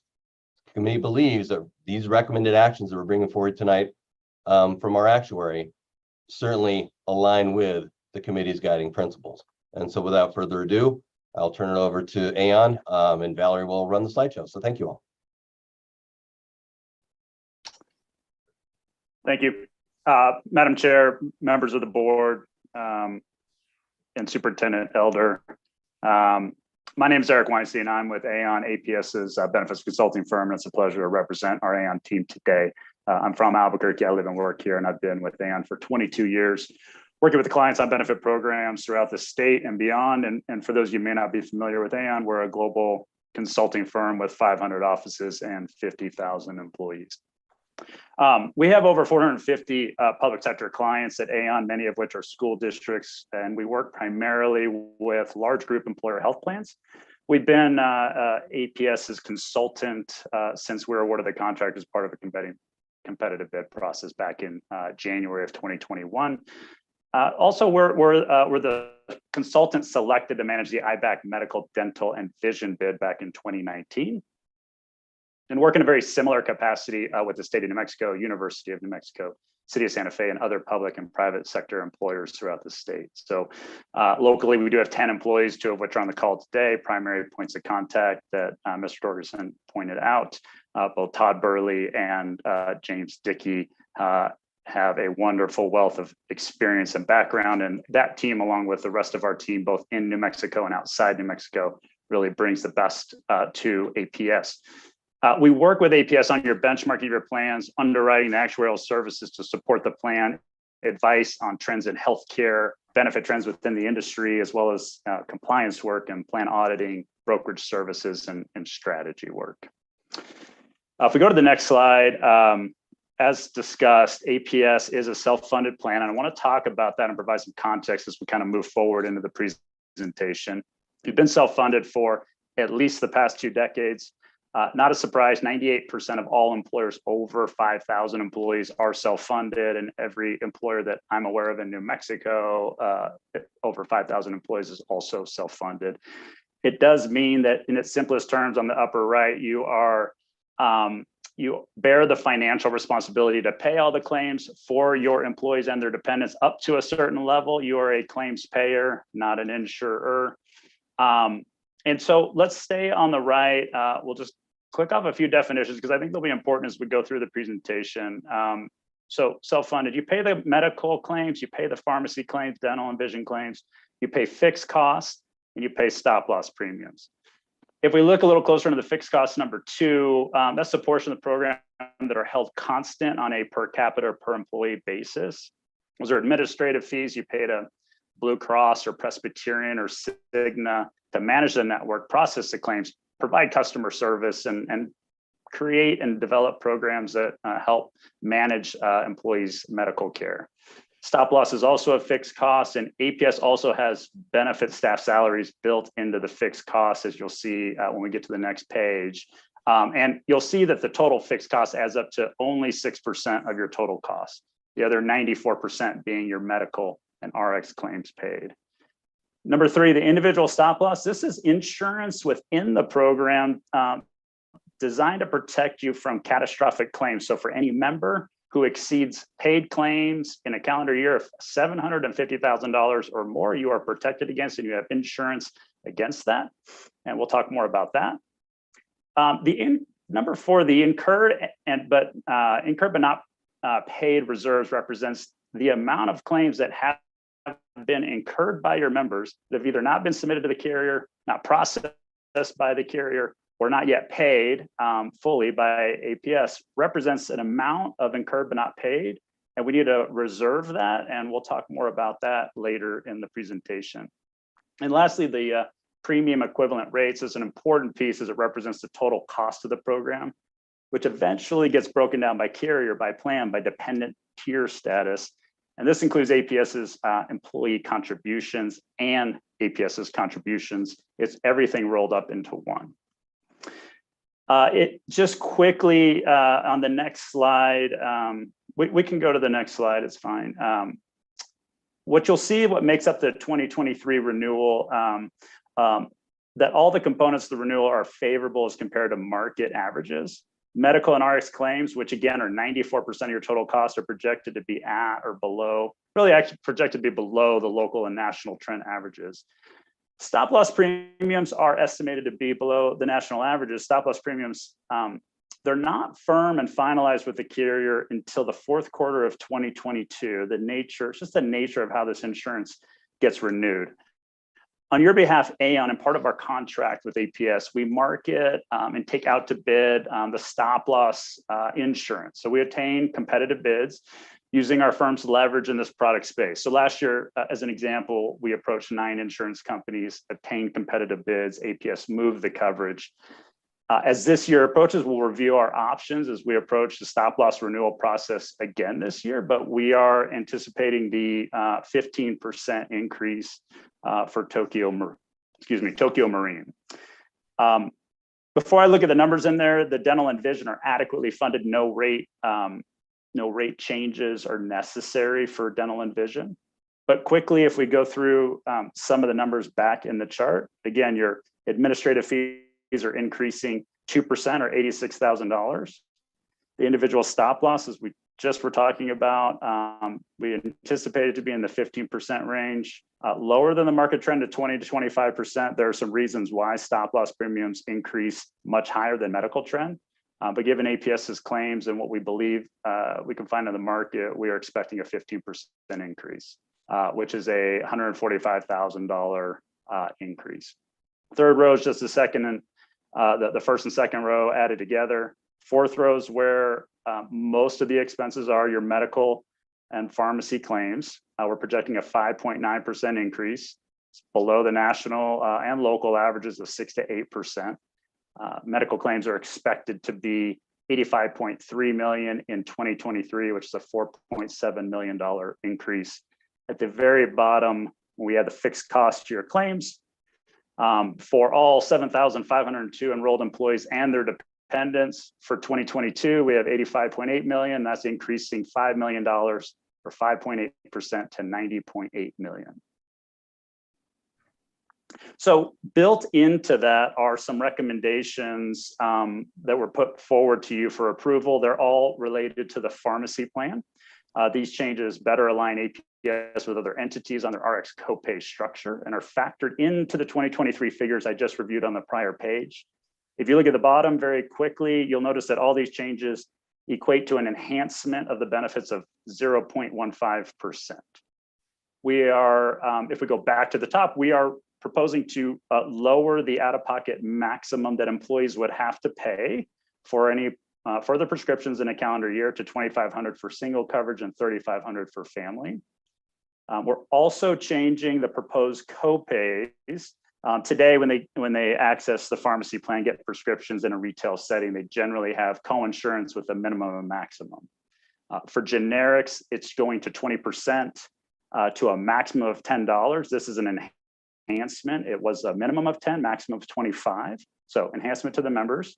For brand preferred medications, they members pay 30%.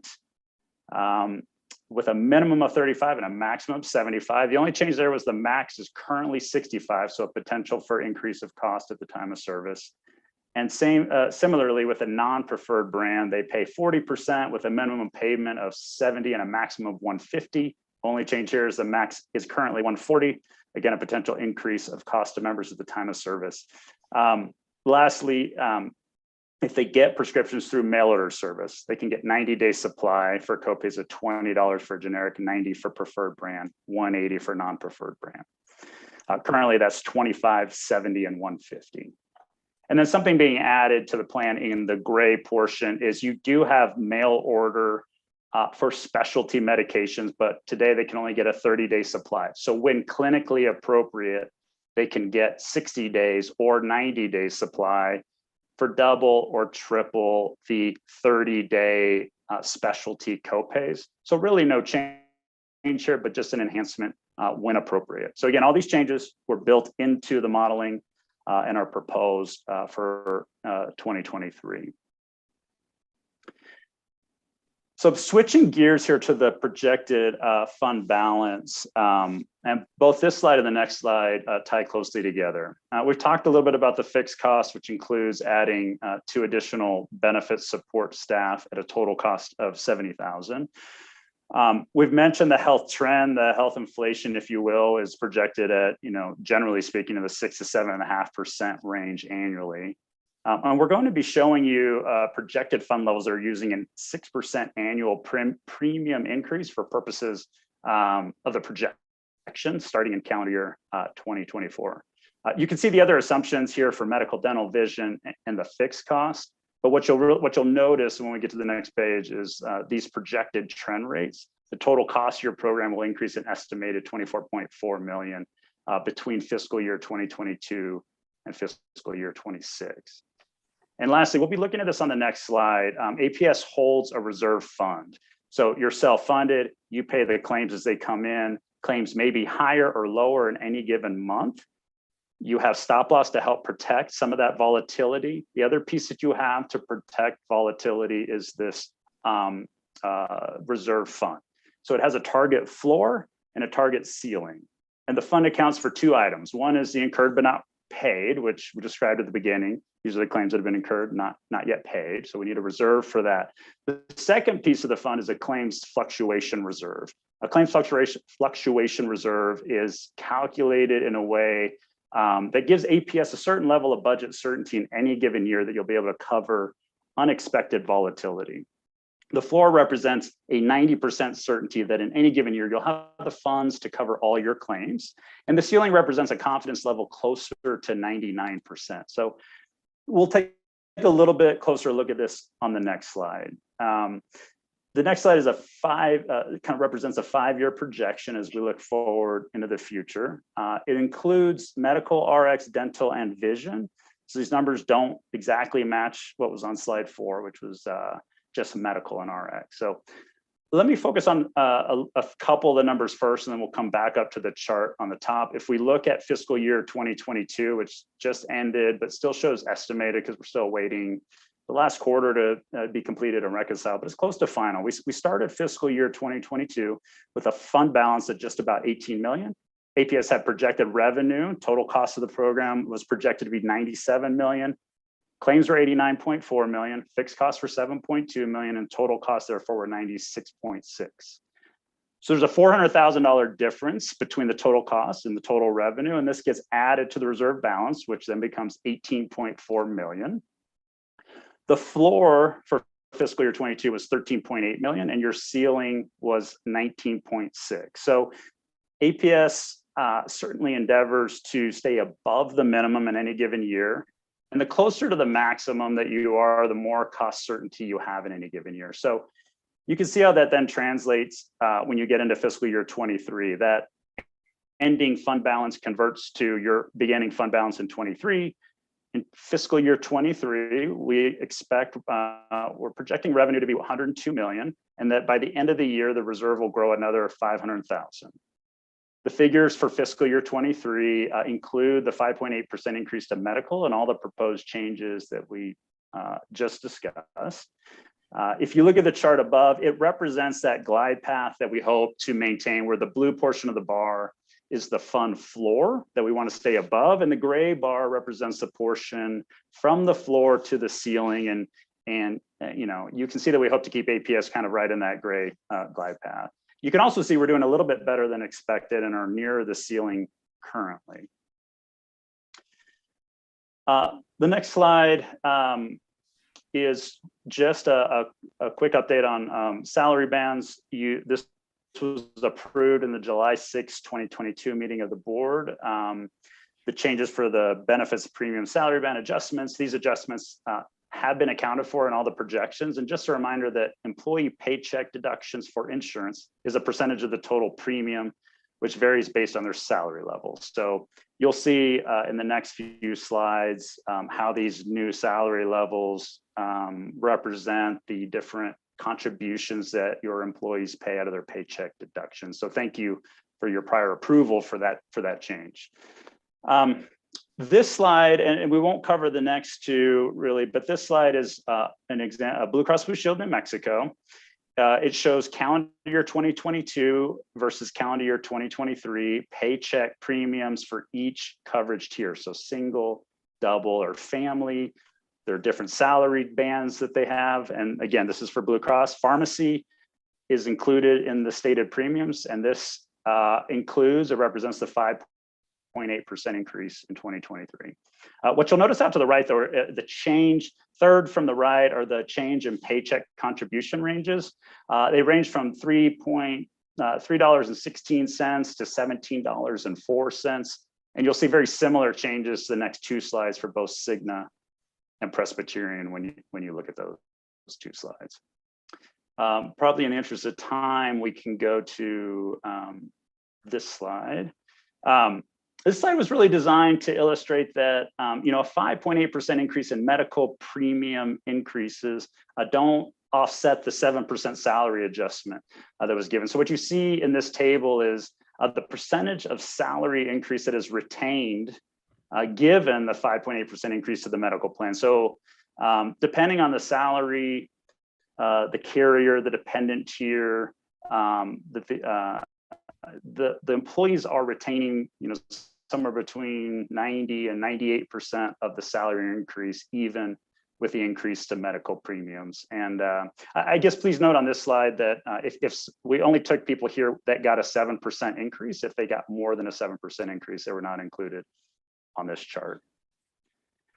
And finally, on the last slide, this information is really more information about the salary adjustments. And again, we're built into the projections for contributions. But what I really wanted to note on the bottom is that True Health New Mexico will be exiting the New Mexico insurance market after December 31st of this year. And as you can see, it only impacts a very small portion of the enrolled population, a little less than 4%, or 290 employees out of the 7,500.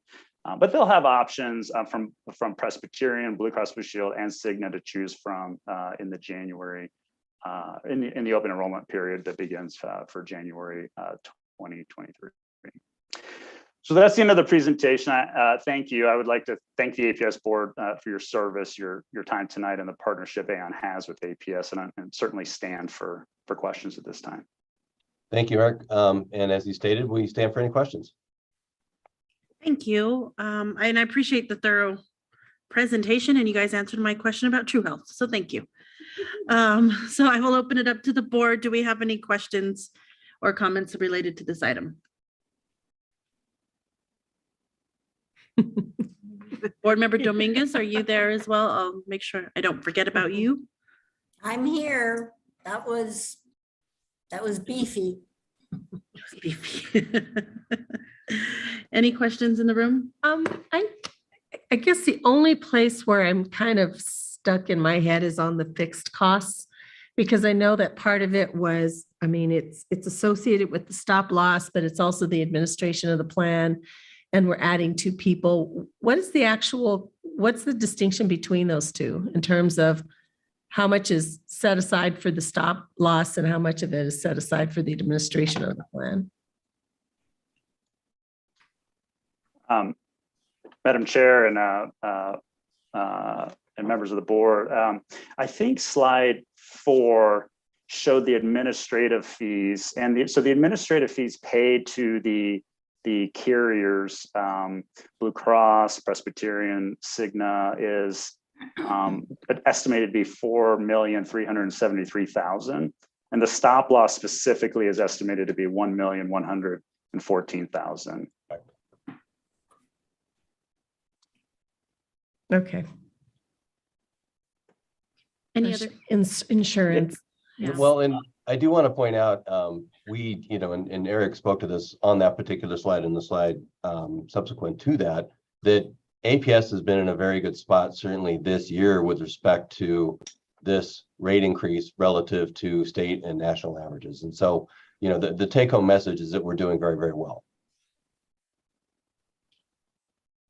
Thank you. Any other questions? Well, so if we're doing really well, what do you attribute that to? So there's a number of things, and I can certainly let the actuary speak to that as well. But we have a very robust wellness program. Certainly we want to mitigate any potential, long-term illnesses, and also be proactive for folks that do become ill, that they are going to see their physicians. And that's being addressed, as opposed to some of the uncertainty in the years past. We felt actuarially that COVID would increase, there would be a spike in claims because folks weren't going to their doctor. They weren't going to the primary care physician. They weren't getting treatment. And so that can exacerbate claims. I think compared to New Mexico averages and national averages, APS is fortunate to be primarily, obviously, in the Albuquerque That's right. area. And we tend to benefit from slightly lower costs, a little bit better access to care, some competition, and good managed care solutions from your medical care partners. So it's a bit of a combination. And I absolutely agree that the wellness programs and initiatives that are put in place at APS is important factor in trying to keep people healthy and out of the medical system to the extent we can. And that's certainly key with respect to the state and other programs, certainly other municipal programs. Access to care is significantly greater here. I mean, we're still a healthcare island, but we're in the middle of the island surrounded by providers. Thank you. Board Member Mueller-Aragon. So, Madam Chair, I'm not sure, but on J, did we not vote on that, or did I just like totally space it? No, I'm sorry. Go ahead. I could have just been like spaced out. Did J and K together. Right. Because I think when they were talking about it, they did J and K, they spoke about it together, but are we going to have to vote on We're currently J? on J right now. Aren't we on K? They just did them both together. I think. Yeah, we're currently on J, and we combined this presentation as one, but also put two separate action items with the recommendations. So you are correct that we're We'll still have to vote on them separately. Yep. Okay, that was one of my questions. I just didn't want to have been here and not been here. It's like, what did I miss? So the question I have on item J is, your recommendation was to reduce the pharmacy out-of-pocket maximum by $300 and by $250 for employee plus one or employee plus family coverage. So this obviously comes with a cost, correct? So, Yeah. so who's picking up that cost, and do you have an idea what that total cost would be? Obviously, the taxpayers are picking up that cost. Do you have an idea? Can you tell me what that total cost is? Madam Chair. Eric? Sure. Thank you. Tom. Yeah, Madam Chair, members of the board, there were only 8 people who exceeded $2,500 in out-of-pocket pharmacy costs in the past 12 months. So the impact is at the most 8 members by $350 or about $2,500. So it's a tiny amount on a $95 million benefit plan. Okay, and I remember hearing that. I just wanted to make sure. Do you see that number changing at all as we go forward? Madam Chair, members of the board, it's possible, but it's never going to be a number that affects the overall health of the benefit plan. Okay. And so then my question on the next part on the big presentation was on projected fund balance. I think it's on the 5th bullet, and it said that the increase at these trend rates, there will be an increase of an estimated $24.4 million between FY22 and 26. So there's the increase, and then whatever is on top of that. So what will be the total cost inclusive of the increase for the next few years? Madam Chair, members of the board, I believe that if the question is the total revenue, so when we look at that slide that you're looking at, slide 7, fiscal year 26 estimated total revenue of $122.3 million. We believe that to be the total cost of the program, what it will be in 2026 if those trend increases continue at the rate that we've projected. And that includes everything that we've discussed tonight and includes future growth in the programs. Okay, so that 122.3 million is inclusive of that 24.4 increase. Yes. Okay, got that. And then let's see.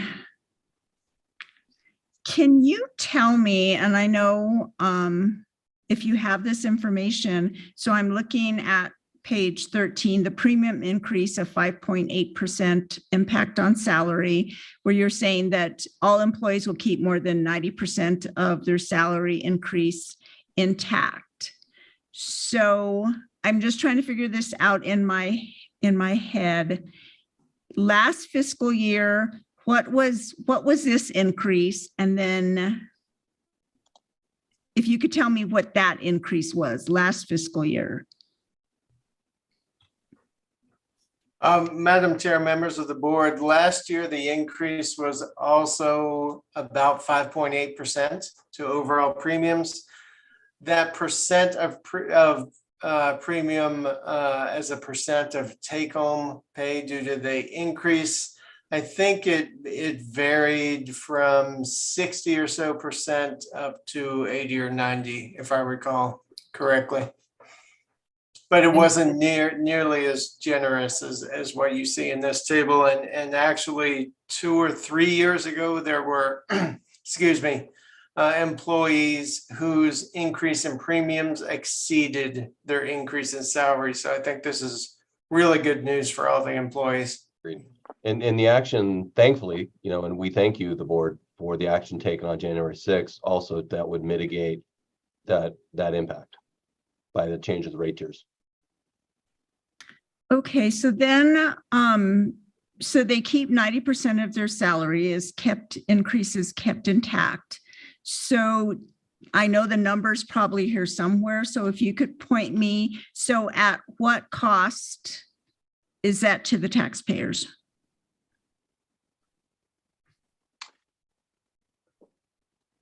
Let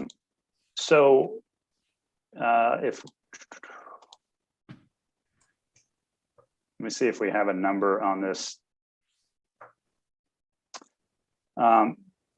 Mr. Todd Burley, I don't know if you have the APS amount. I don't think we have that versus just the employee amount. No, APS pays, I think it's about 64% of their premium. So let's say it's roughly 1/3 of that cost would be borne by the employees, or I'm sorry.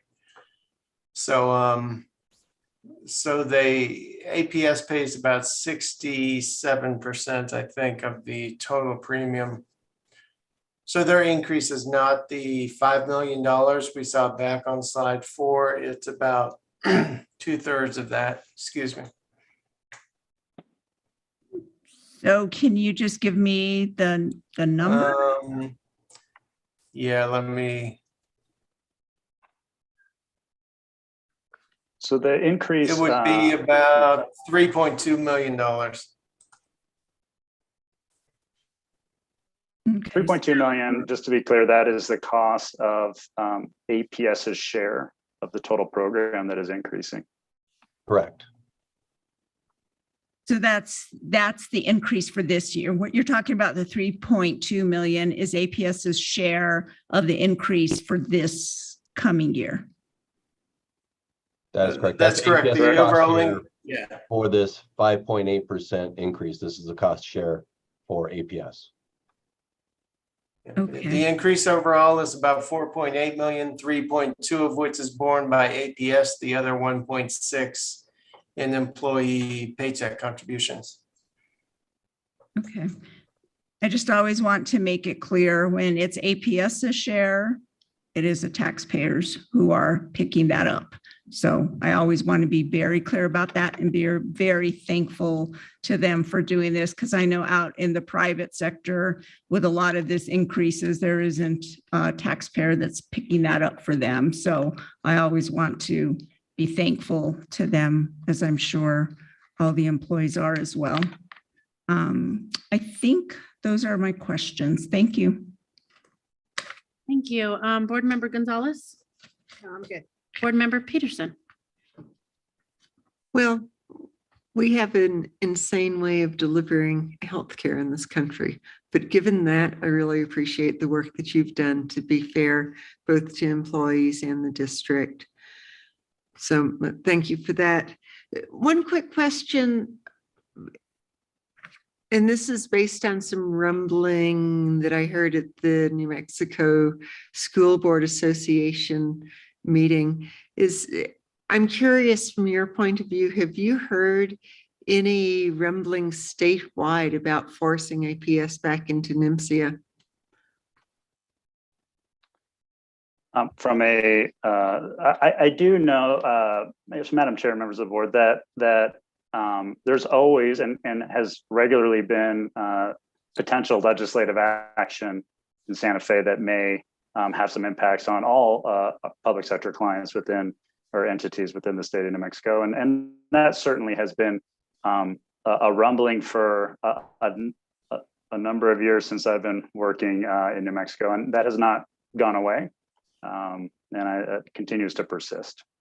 And certainly to kind of piggyback on that point, as we mentioned, our rate of increase is relatively low because we have access to care, and folks that would not, then APS would be subsidizing other educational entities and their rates.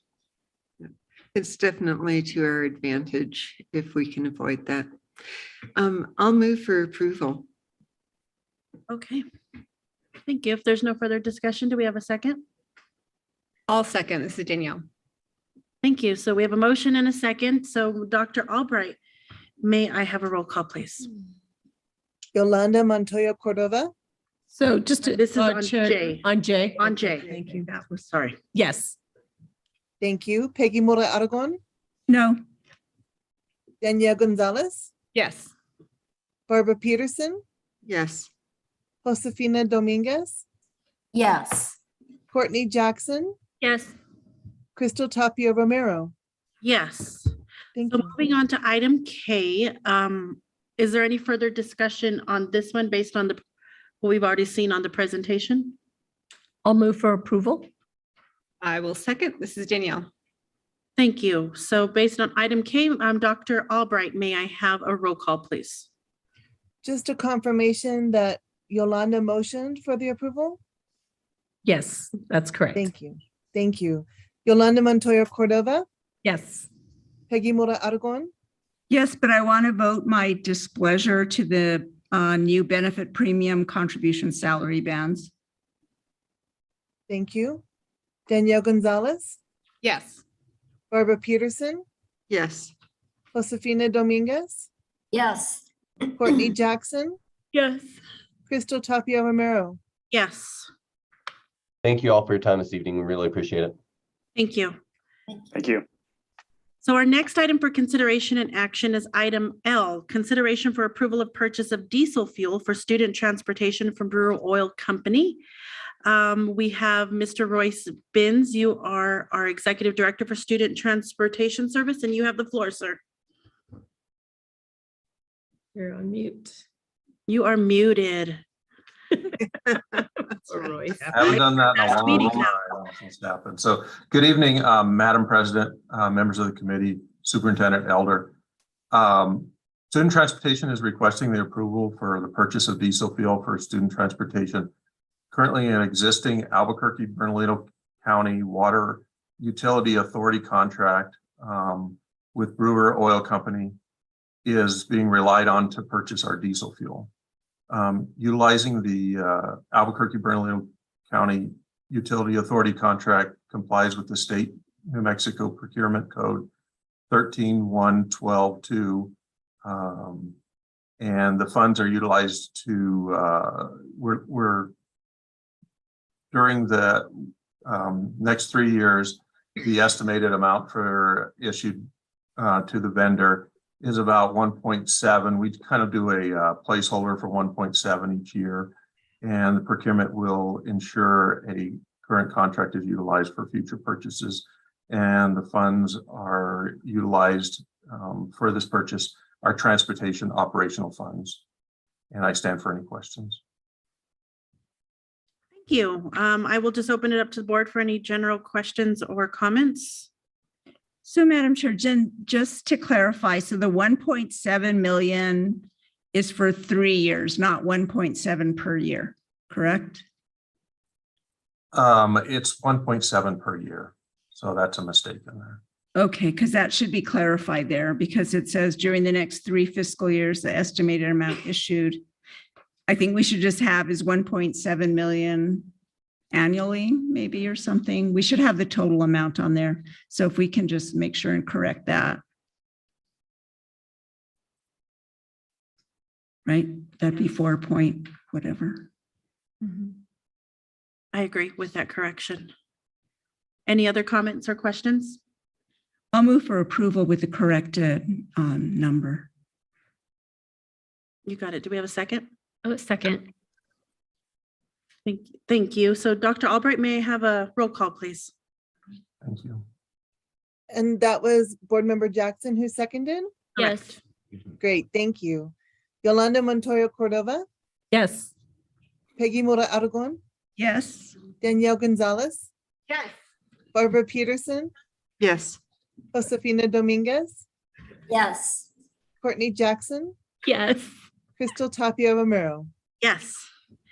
So our next item for consideration and action is item M, which is consideration for approval of statement of equipment to be taken out of service for May 1st through the 31st. And we have Mr. Ron Sandoval, who's our Senior Director of Capital Fiscal Services. You have the floor, sir. Thank you, Madam Chair, members of the committee. Before you and for your consideration is the approval of statement of equipment to be taken out of service for the month of May 2022 in the amount of $532,428. I stand for question. Thank you. You're always quick and straight to the point. Love it. Okay. Do we have any comments, questions? I'm asked for a motion. So moved. This is Barbara. I'll second. This is Peggy. Thank you. Dr. Albright, may I have a roll call, please?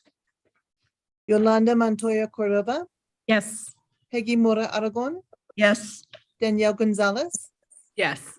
Barbara Peterson, Yes. Josefina Dominguez, Yes. Courtney Jackson, Yes. Crystal Tapia Romero. Yes. Here we go, guys. We're getting there. We get tired toward the end. We're just like. So our next Thank you. is a fun one. Item N, consideration for approval of gifts, grants, and donations of more than $5,000. This is a discussion action item. We have Mr. Mark Turnbull, our Executive Director of Accounting, and Mr. Andrew Legant, the Principal of McKinley Middle School. You have the floor, sir. Madam Chair, members of the board, Superintendent Elder, this action memo is for consideration of approval for a $12,500 donation from Hope Evangelical Free Church to McKinley Middle School to support community school and family liaison programs. I stand for questions.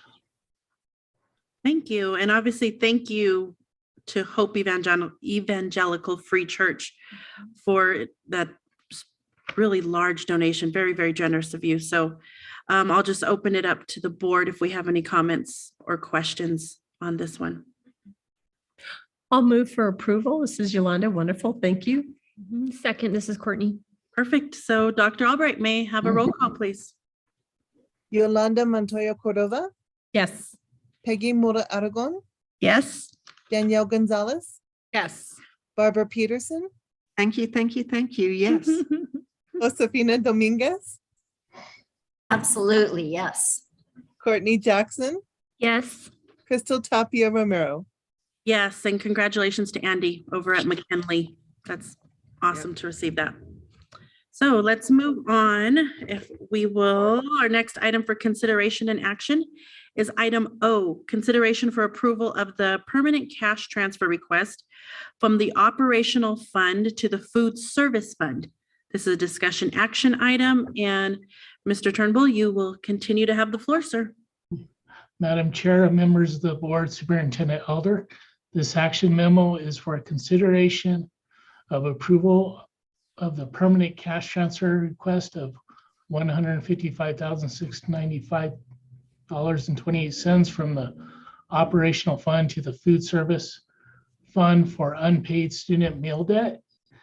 This unpaid meal debt is related to the New Mexico Hunger Free Students Bill of Rights Act, passed back in 2017, requiring the district to provide every student a meal who requests one, regardless if the student has money to pay for the meal or owes for earlier meals.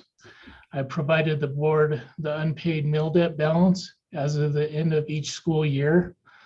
Please note the unpaid meal balance is reduced by donations and also by payments from families who are making payments toward the student's balance. It does not represent the total cost, the total meal cost incurred by the district. I stand for questions and also have representatives here from the food service department for specific questions. Thank you. I'm going to ask a question here. And I know regarding the unpaid balance, do we know if any of these families would have qualified for free or reduced meals and they just didn't fill out the form? Yes, my understanding is if they would have filled out the form, the USDA would have reimbursed us for the meal, regardless of whether they qualified or not. The district would have been reimbursed, but we could not get the form from the families. Okay, and so follow up for that. Do we see it, I guess, what would be our process to ensure the follow through with families to encourage them to complete this form? Is it assistance? Is it maybe language barriers? Is it not understanding the importance of completing the form? Do we know the hesitation in wanting to do this? Madam Board Member, I will refer that question to Sandy Kemp, the Director of Food Services, if she could. Madam Chair, we make every attempt to reach out to the families to get the applications filled out. We make multiple attempts. We do have it available in different languages. We have it online and we can get it, again, translated into other languages. We do offer in Spanish and English already, but we do have other languages available through USDA website. And we do try to help and assist parents as much as possible. We cannot force parents to fill it out. We can just suggest, but we cannot mandate that applications are filled out. Okay. Thank you. I'm just trying to think, like, I wish there was a better way we could communicate the why behind it, because I understand sometimes it may even just be a point of embarrassment and not wanting to disclose some, personal financial information or show that there is a need, but to really show, that this is how we continue to provide meals, to all students here at no additional charge or reduced cost. But so I just don't know if it's just lack of education on the family part or why, but I do appreciate that everyone is fed, but if we could get the money from else, from another source, I'm about that. But Board Member Jackson? Yeah, I have a question. I'm confused, which happens often. I thought for the past 2 years, all meals have been covered. So no matter what, that every child up to 18 with an APS could get a free meal. So I guess I'm confused why we have any unpaid meal debt balance for both 2021 and 21-22. This actually was carryover from previous years. Oh, so this is from starting way back at 2017, and this is just 5 years of unpaid balance. So that is, oh, sorry, go ahead. That is correct. We have made, attempts, and we've gotten payments from parents. We've done donations. We have done rebates. We've done everything we can to bring this balance down. It has been much higher than this, but we've worked even during the pandemic. We tried to get as much unpaid meal debt collected as possible. We're continuing having efforts to collect. So by paying out this balance, by paying it down, the 155 out of our operational, that's going to bring the unpaid meal debt balance down to 0.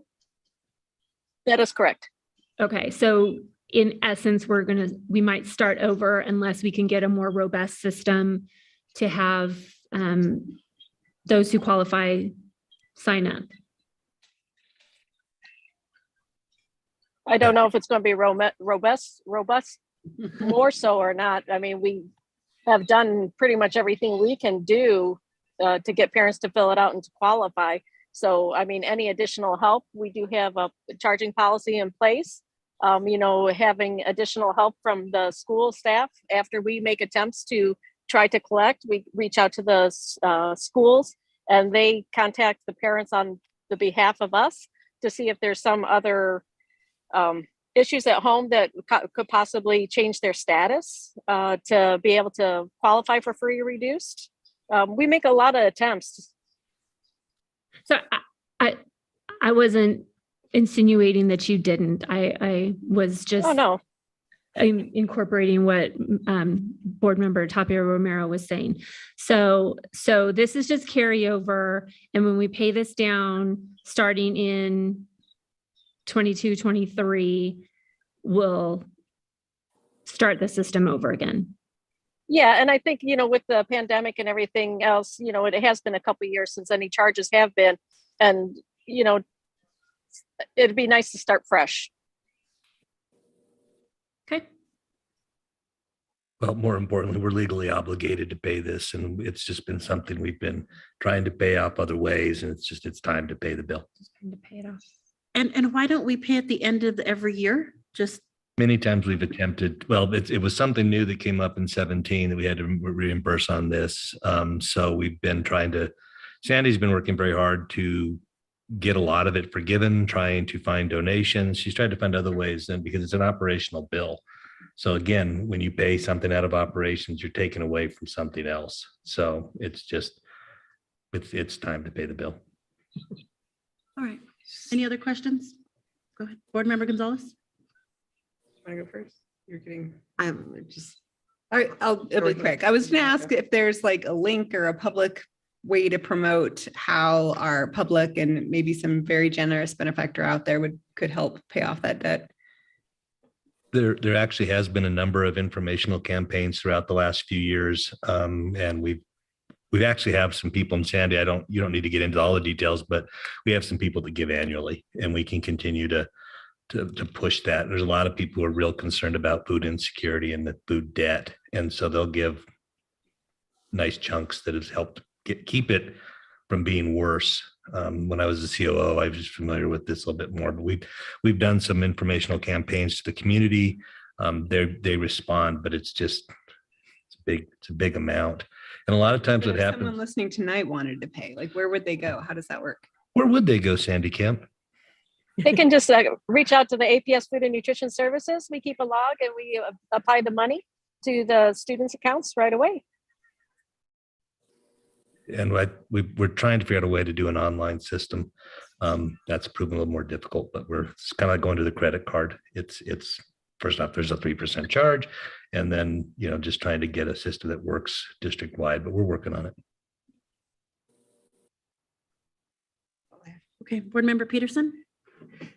So at this point, and I know this is varied from year to year, but are these forms used for Title I eligibility for the school?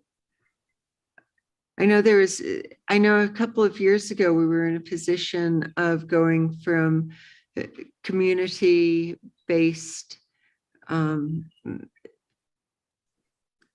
just knowing what the neighborhood income levels were, and we weren't having to use the forms. And then there's some change. Does anyone know if we are back to using these for Title I eligibility? Is the census being used for Title I? So we have a Title I presentation next Wednesday, I believe, and we'll answer all those questions at that time. Okay. Thank you. And one last editorial note, maybe the feds will come through and continue the universal coverage. That would be. It's not going to happen this year. Sorry. I wish so too. Madam Chair, so if they don't fill out the form, then the child, is this what happens if they go through the entire school year with that unpaid debt because they didn't fill out the form? It Yes. depends what's, I'm sorry. I think the answer is yes. But you got an it's depends, so go ahead. I would say it depends. The CEP schools automatically qualify. If they don't fill out an application, yes, they would be incurring the unpaid meal charges. Okay. So do you know, Ms. Kemp, if a lot of these are the same families like year after year? I have some students that are year after year. I have other ones that, you know, are just, you know, like 20 cents. I have another one, you know, could be up to $700. Yes. Okay, because those that are year after year, I mean, I think that's something that we need to try to work on. If it's the same one, something's going on there. And I know you're working on it. So we'll just keep on doing that. But the other question I have, so do you have an idea how many students altogether? Approximately? Or Mueller, I have it at my office. I'm not there any longer. I have each student by the dollar amount they owe. Yes, I mean, I can get you the total number of students from the nickel owers up to the $700 ones. Yeah. So we're going to pay this off, but their debt, so it's going to roll over to the new year.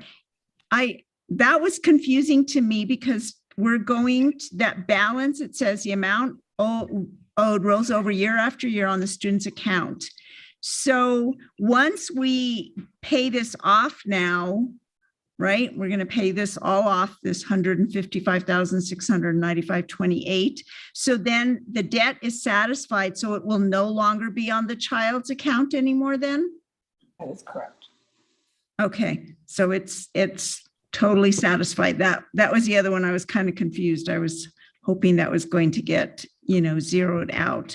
And I mean, thank you to, all the people out there who donate and, all the taxpayer funds to pay for all these taxpayer funded lunches and breakfasts. We appreciate all you do because we know a hungry child can't learn. So thank you to everybody who does that, all of us here too. Thank you. Do we have any additional comments or questions? I have a question and possibly a comment.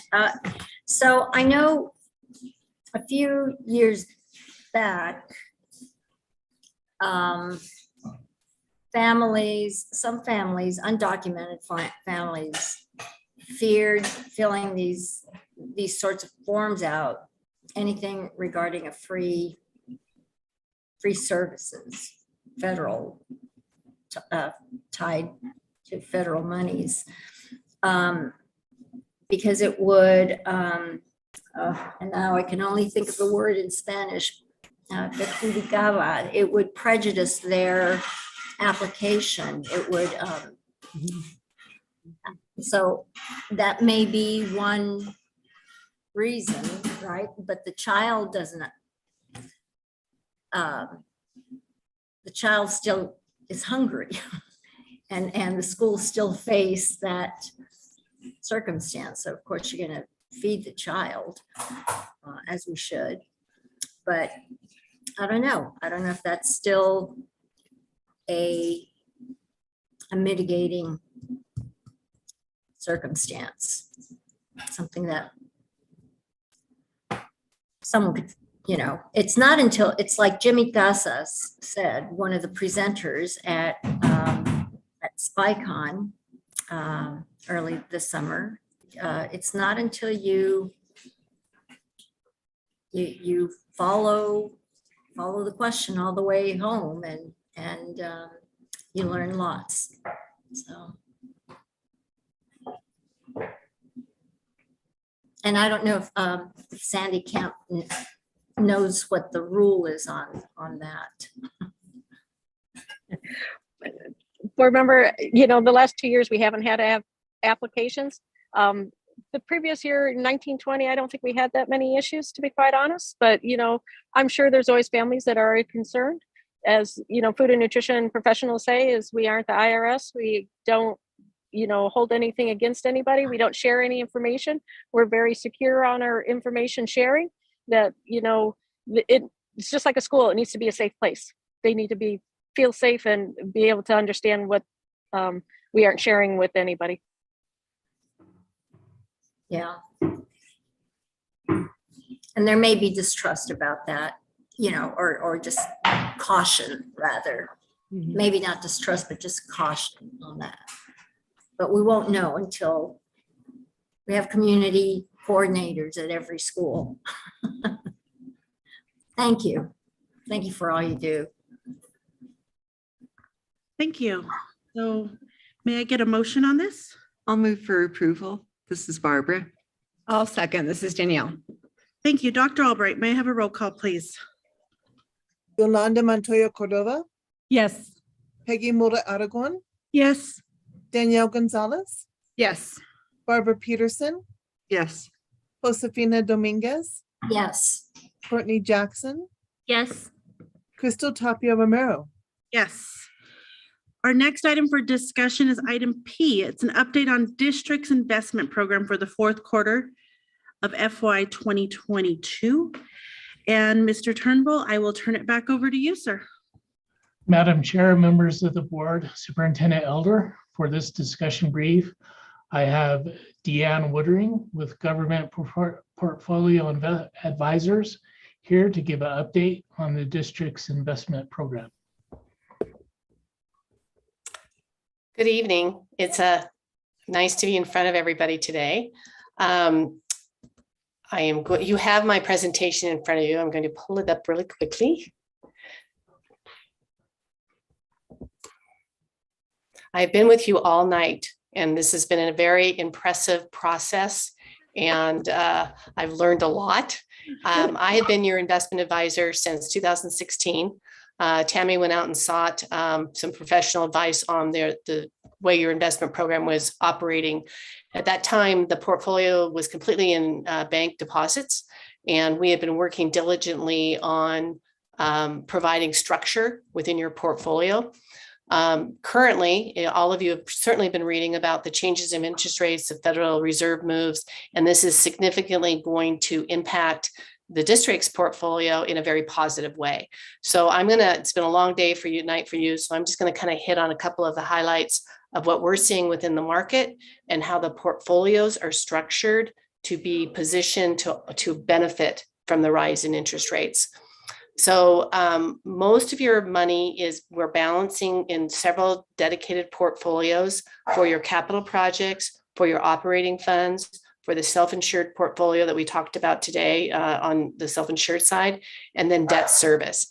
By dedicating those portfolios for the purposes of their investment, it allows us to tactically go in and perfect how the structure of those portfolios are invested and time the investments based on your cash flows. And as a school district, it's the cash flows and all the things that you talked about today, as far as where those budgets are, and you have 3 and 4 year liabilities that are being built. So we're constantly monitoring those payments throughout the investment program. The key points of what happened this last year, and I've been in the market since 1982. I should give a little bit better introduction of myself. Government Portfolio Advisors has been providing investment services since 2014. New Mexico is one of our primary focus client groups.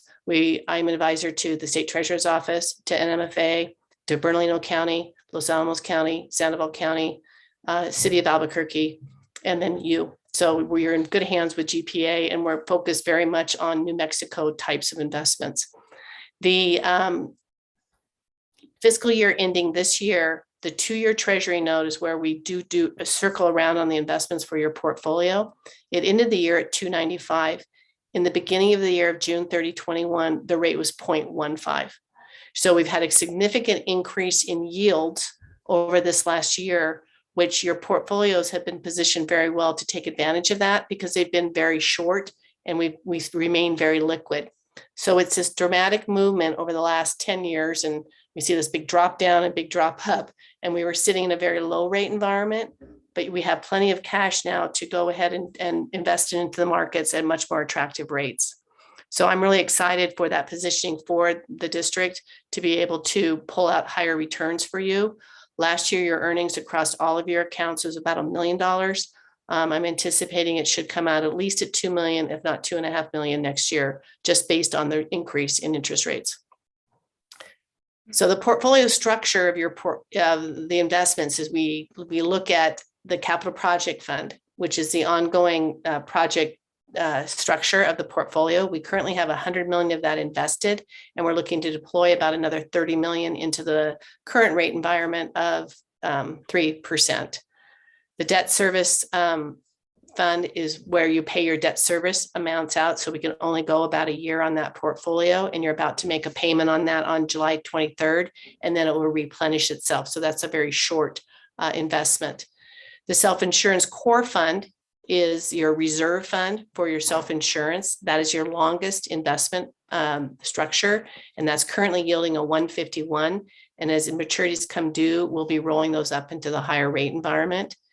And then the other key portfolio is your operating funds, which are currently 147 million.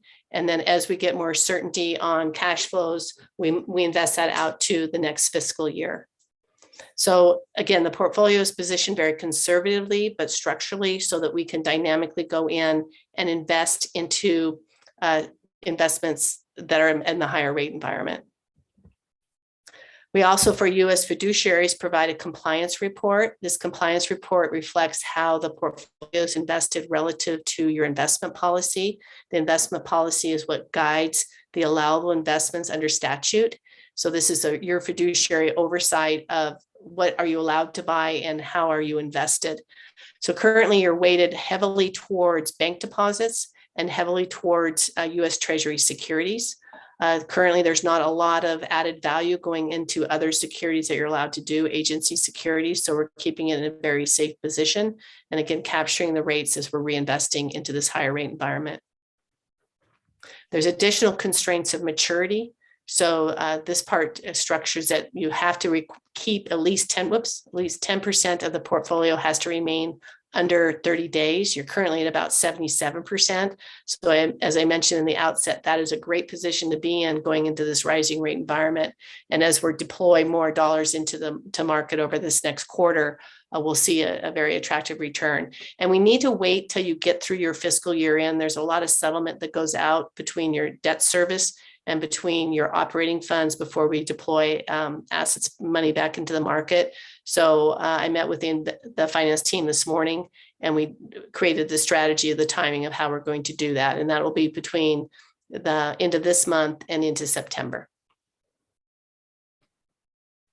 This page shows you the distributions of the types of securities that you're invested in. So you had an increase over this last quarter from 483 million to 555 million. That's across all those different types of investment structures with an increase of 70 million. Most of that went back to the bank deposits and came down in Treasury. So Treasury securities matured and we deployed it there, waiting for to get through fiscal year end. And the last part of the report is just your holdings report. So you as fiduciaries can see the securities that are held within the portfolio. So with that, are there any questions? I did that very fast for you. I hope that was appreciated, but I can definitely back up for you if you need me to. No, we're good. We're all awake. We're good. I'm actually looking over to Board Member Murata going because I feel like this is always one that you have a couple of questions on. No, we just seem to be doing well. And I think that's a good thing. And it looks like we will even do better this coming year, right? If you're saying that our investments the return could go up to 2 million from $1 million, Are you pretty confident that that's? I'm pretty confident in that because of the reinvestment that we're going to have on your assets. So we're reinvesting in a 2% to 3% environment. You're currently holding at a 0.5, and that 0.5 is because that's what it was over last year. So yeah, I feel pretty comfortable that we'll be able to hit that mark. Depending on, making sure your balances don't decrease tremendously. So it's all a balance versus, where we're investing it in. So we're going to work hard at tactfully going in and making sure that all those alternatives for cash are being utilized. But always the key in these types of markets is to always make sure you have enough liquidity to go against these budget items that we talked about today. And so we never want to invest more than you need to spend, because we don't want to have to sell securities at a loss. Is in a rising rate environment, but I feel very comfortable with that high level of liquidity that you have, that we do have assets to deploy to capture some of that additional return. So I'm really looking forward to seeing what this looks like next year. And we haven't had to sell securities at a loss though, have we? Never, no. And that's why we'll always keep you sufficiently supported there in that liquidity side. And knowing these cash flows. So even listening to today was really great, because I can see where your flows are going and understand that better. And that helps me working with the finance team there on what the strategies are, and not going too much investments, but optimizing that balance. And again, you're invested very short. Even when we're investing under 3 years. So our average maturity is well under 1 year when we look at everything. And that's what's keeping you protected in this market. Well, thank you. And I'm so glad we helped you enjoy your night. Yes, it was been very interesting. Thank you for the presentation, and thanks for hanging with us. You are okay. You're free. Thank you. Okay. Thanks, guys. Bye-bye. Thank you. So moving on, our next item for consideration and action is item Q, consideration for approval of fiscal year 2022 intra-function transfers for all non-categorical funds for the month of June 2022. And we have Ms. Julianne Hicks, our Senior Director in Budget and Strategic Planning. You have the floor. Thank you, Madam President, or Madam Chair, sorry, members of the board, Superintendent Elder. As indicated, this is agenda item 4Q. I'm presenting for your consideration for approval of FY22 intra-function transfers for all non-categorical funds for the month of June 2022. It was a pretty quiet month for budget transfers, and I stand for questions. Thank you so much. Do we have any questions? If not, I will ask for a motion. I'll move for approval. This is Barbara. I'll second. This is Peggy. Thank you. Dr. Albright, may I have a roll call, please? Yolanda Montoya Cordova, Yes. Peggy Mora Aragon, Yes. Danielle Gonzalez, Yes. Barbara Peterson, Yes. Josefina Dominguez, Yes. Courtney Jackson, Yes. Crystal Tapia Romero. Yes. Thank you, Ms. Hicks. So our next item for consideration and action is item R, which is consideration for approval of intra-function transfers for grant budget for the month of June 2022. This is a discussion action item, and Ms. Marin, who's our Senior Director of Grant Management, you have the floor. Thank you, Madam Chair, members of the board. Presenting for your consideration of approval the intra-function transfers for grant management for the month of June 2022.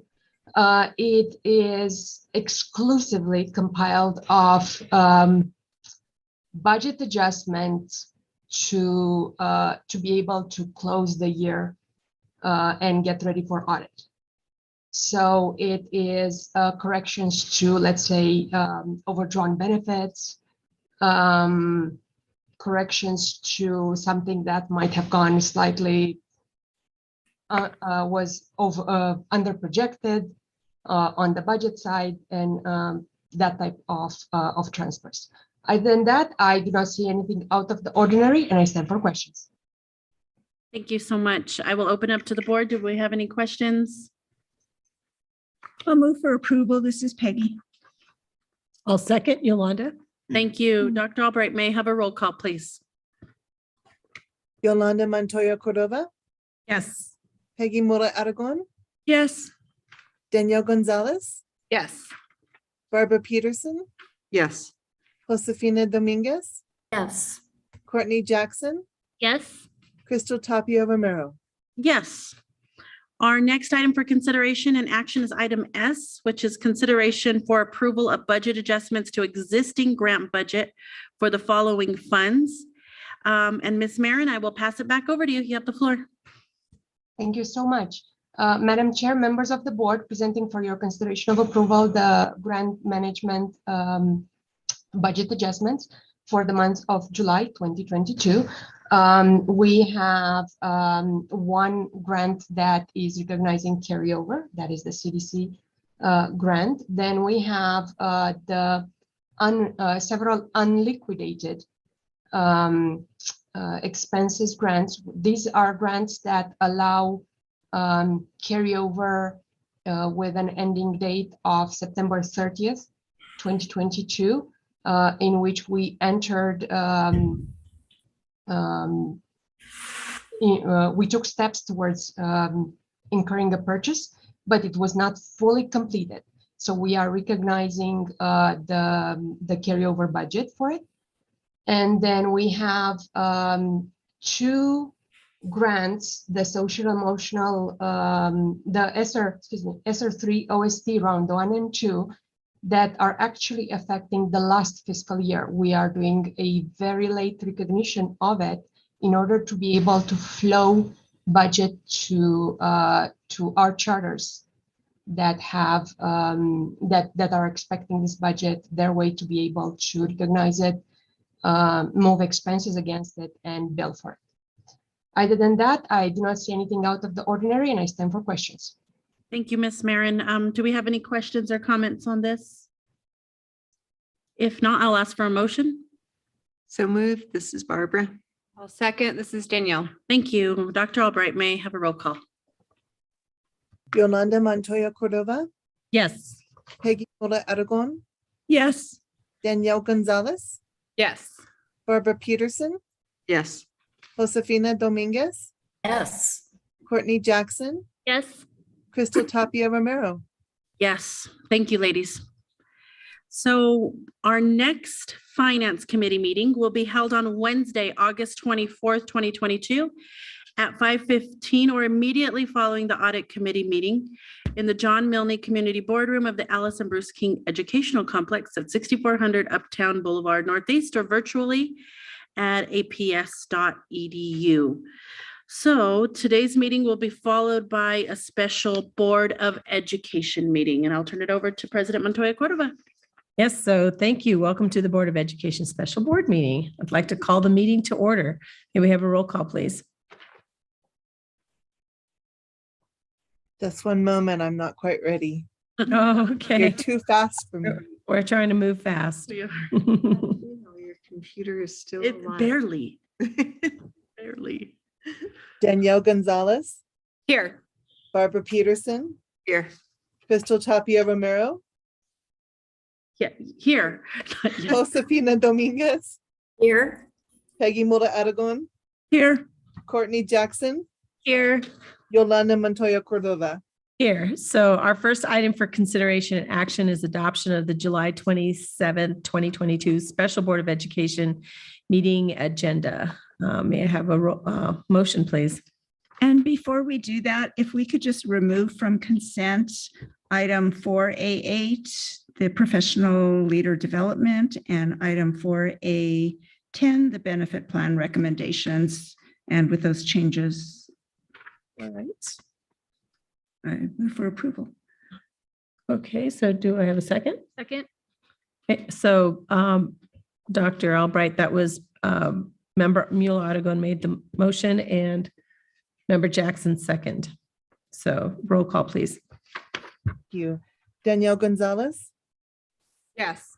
Barbara Peterson, Yes. Crystal Tapia Romero, Yes.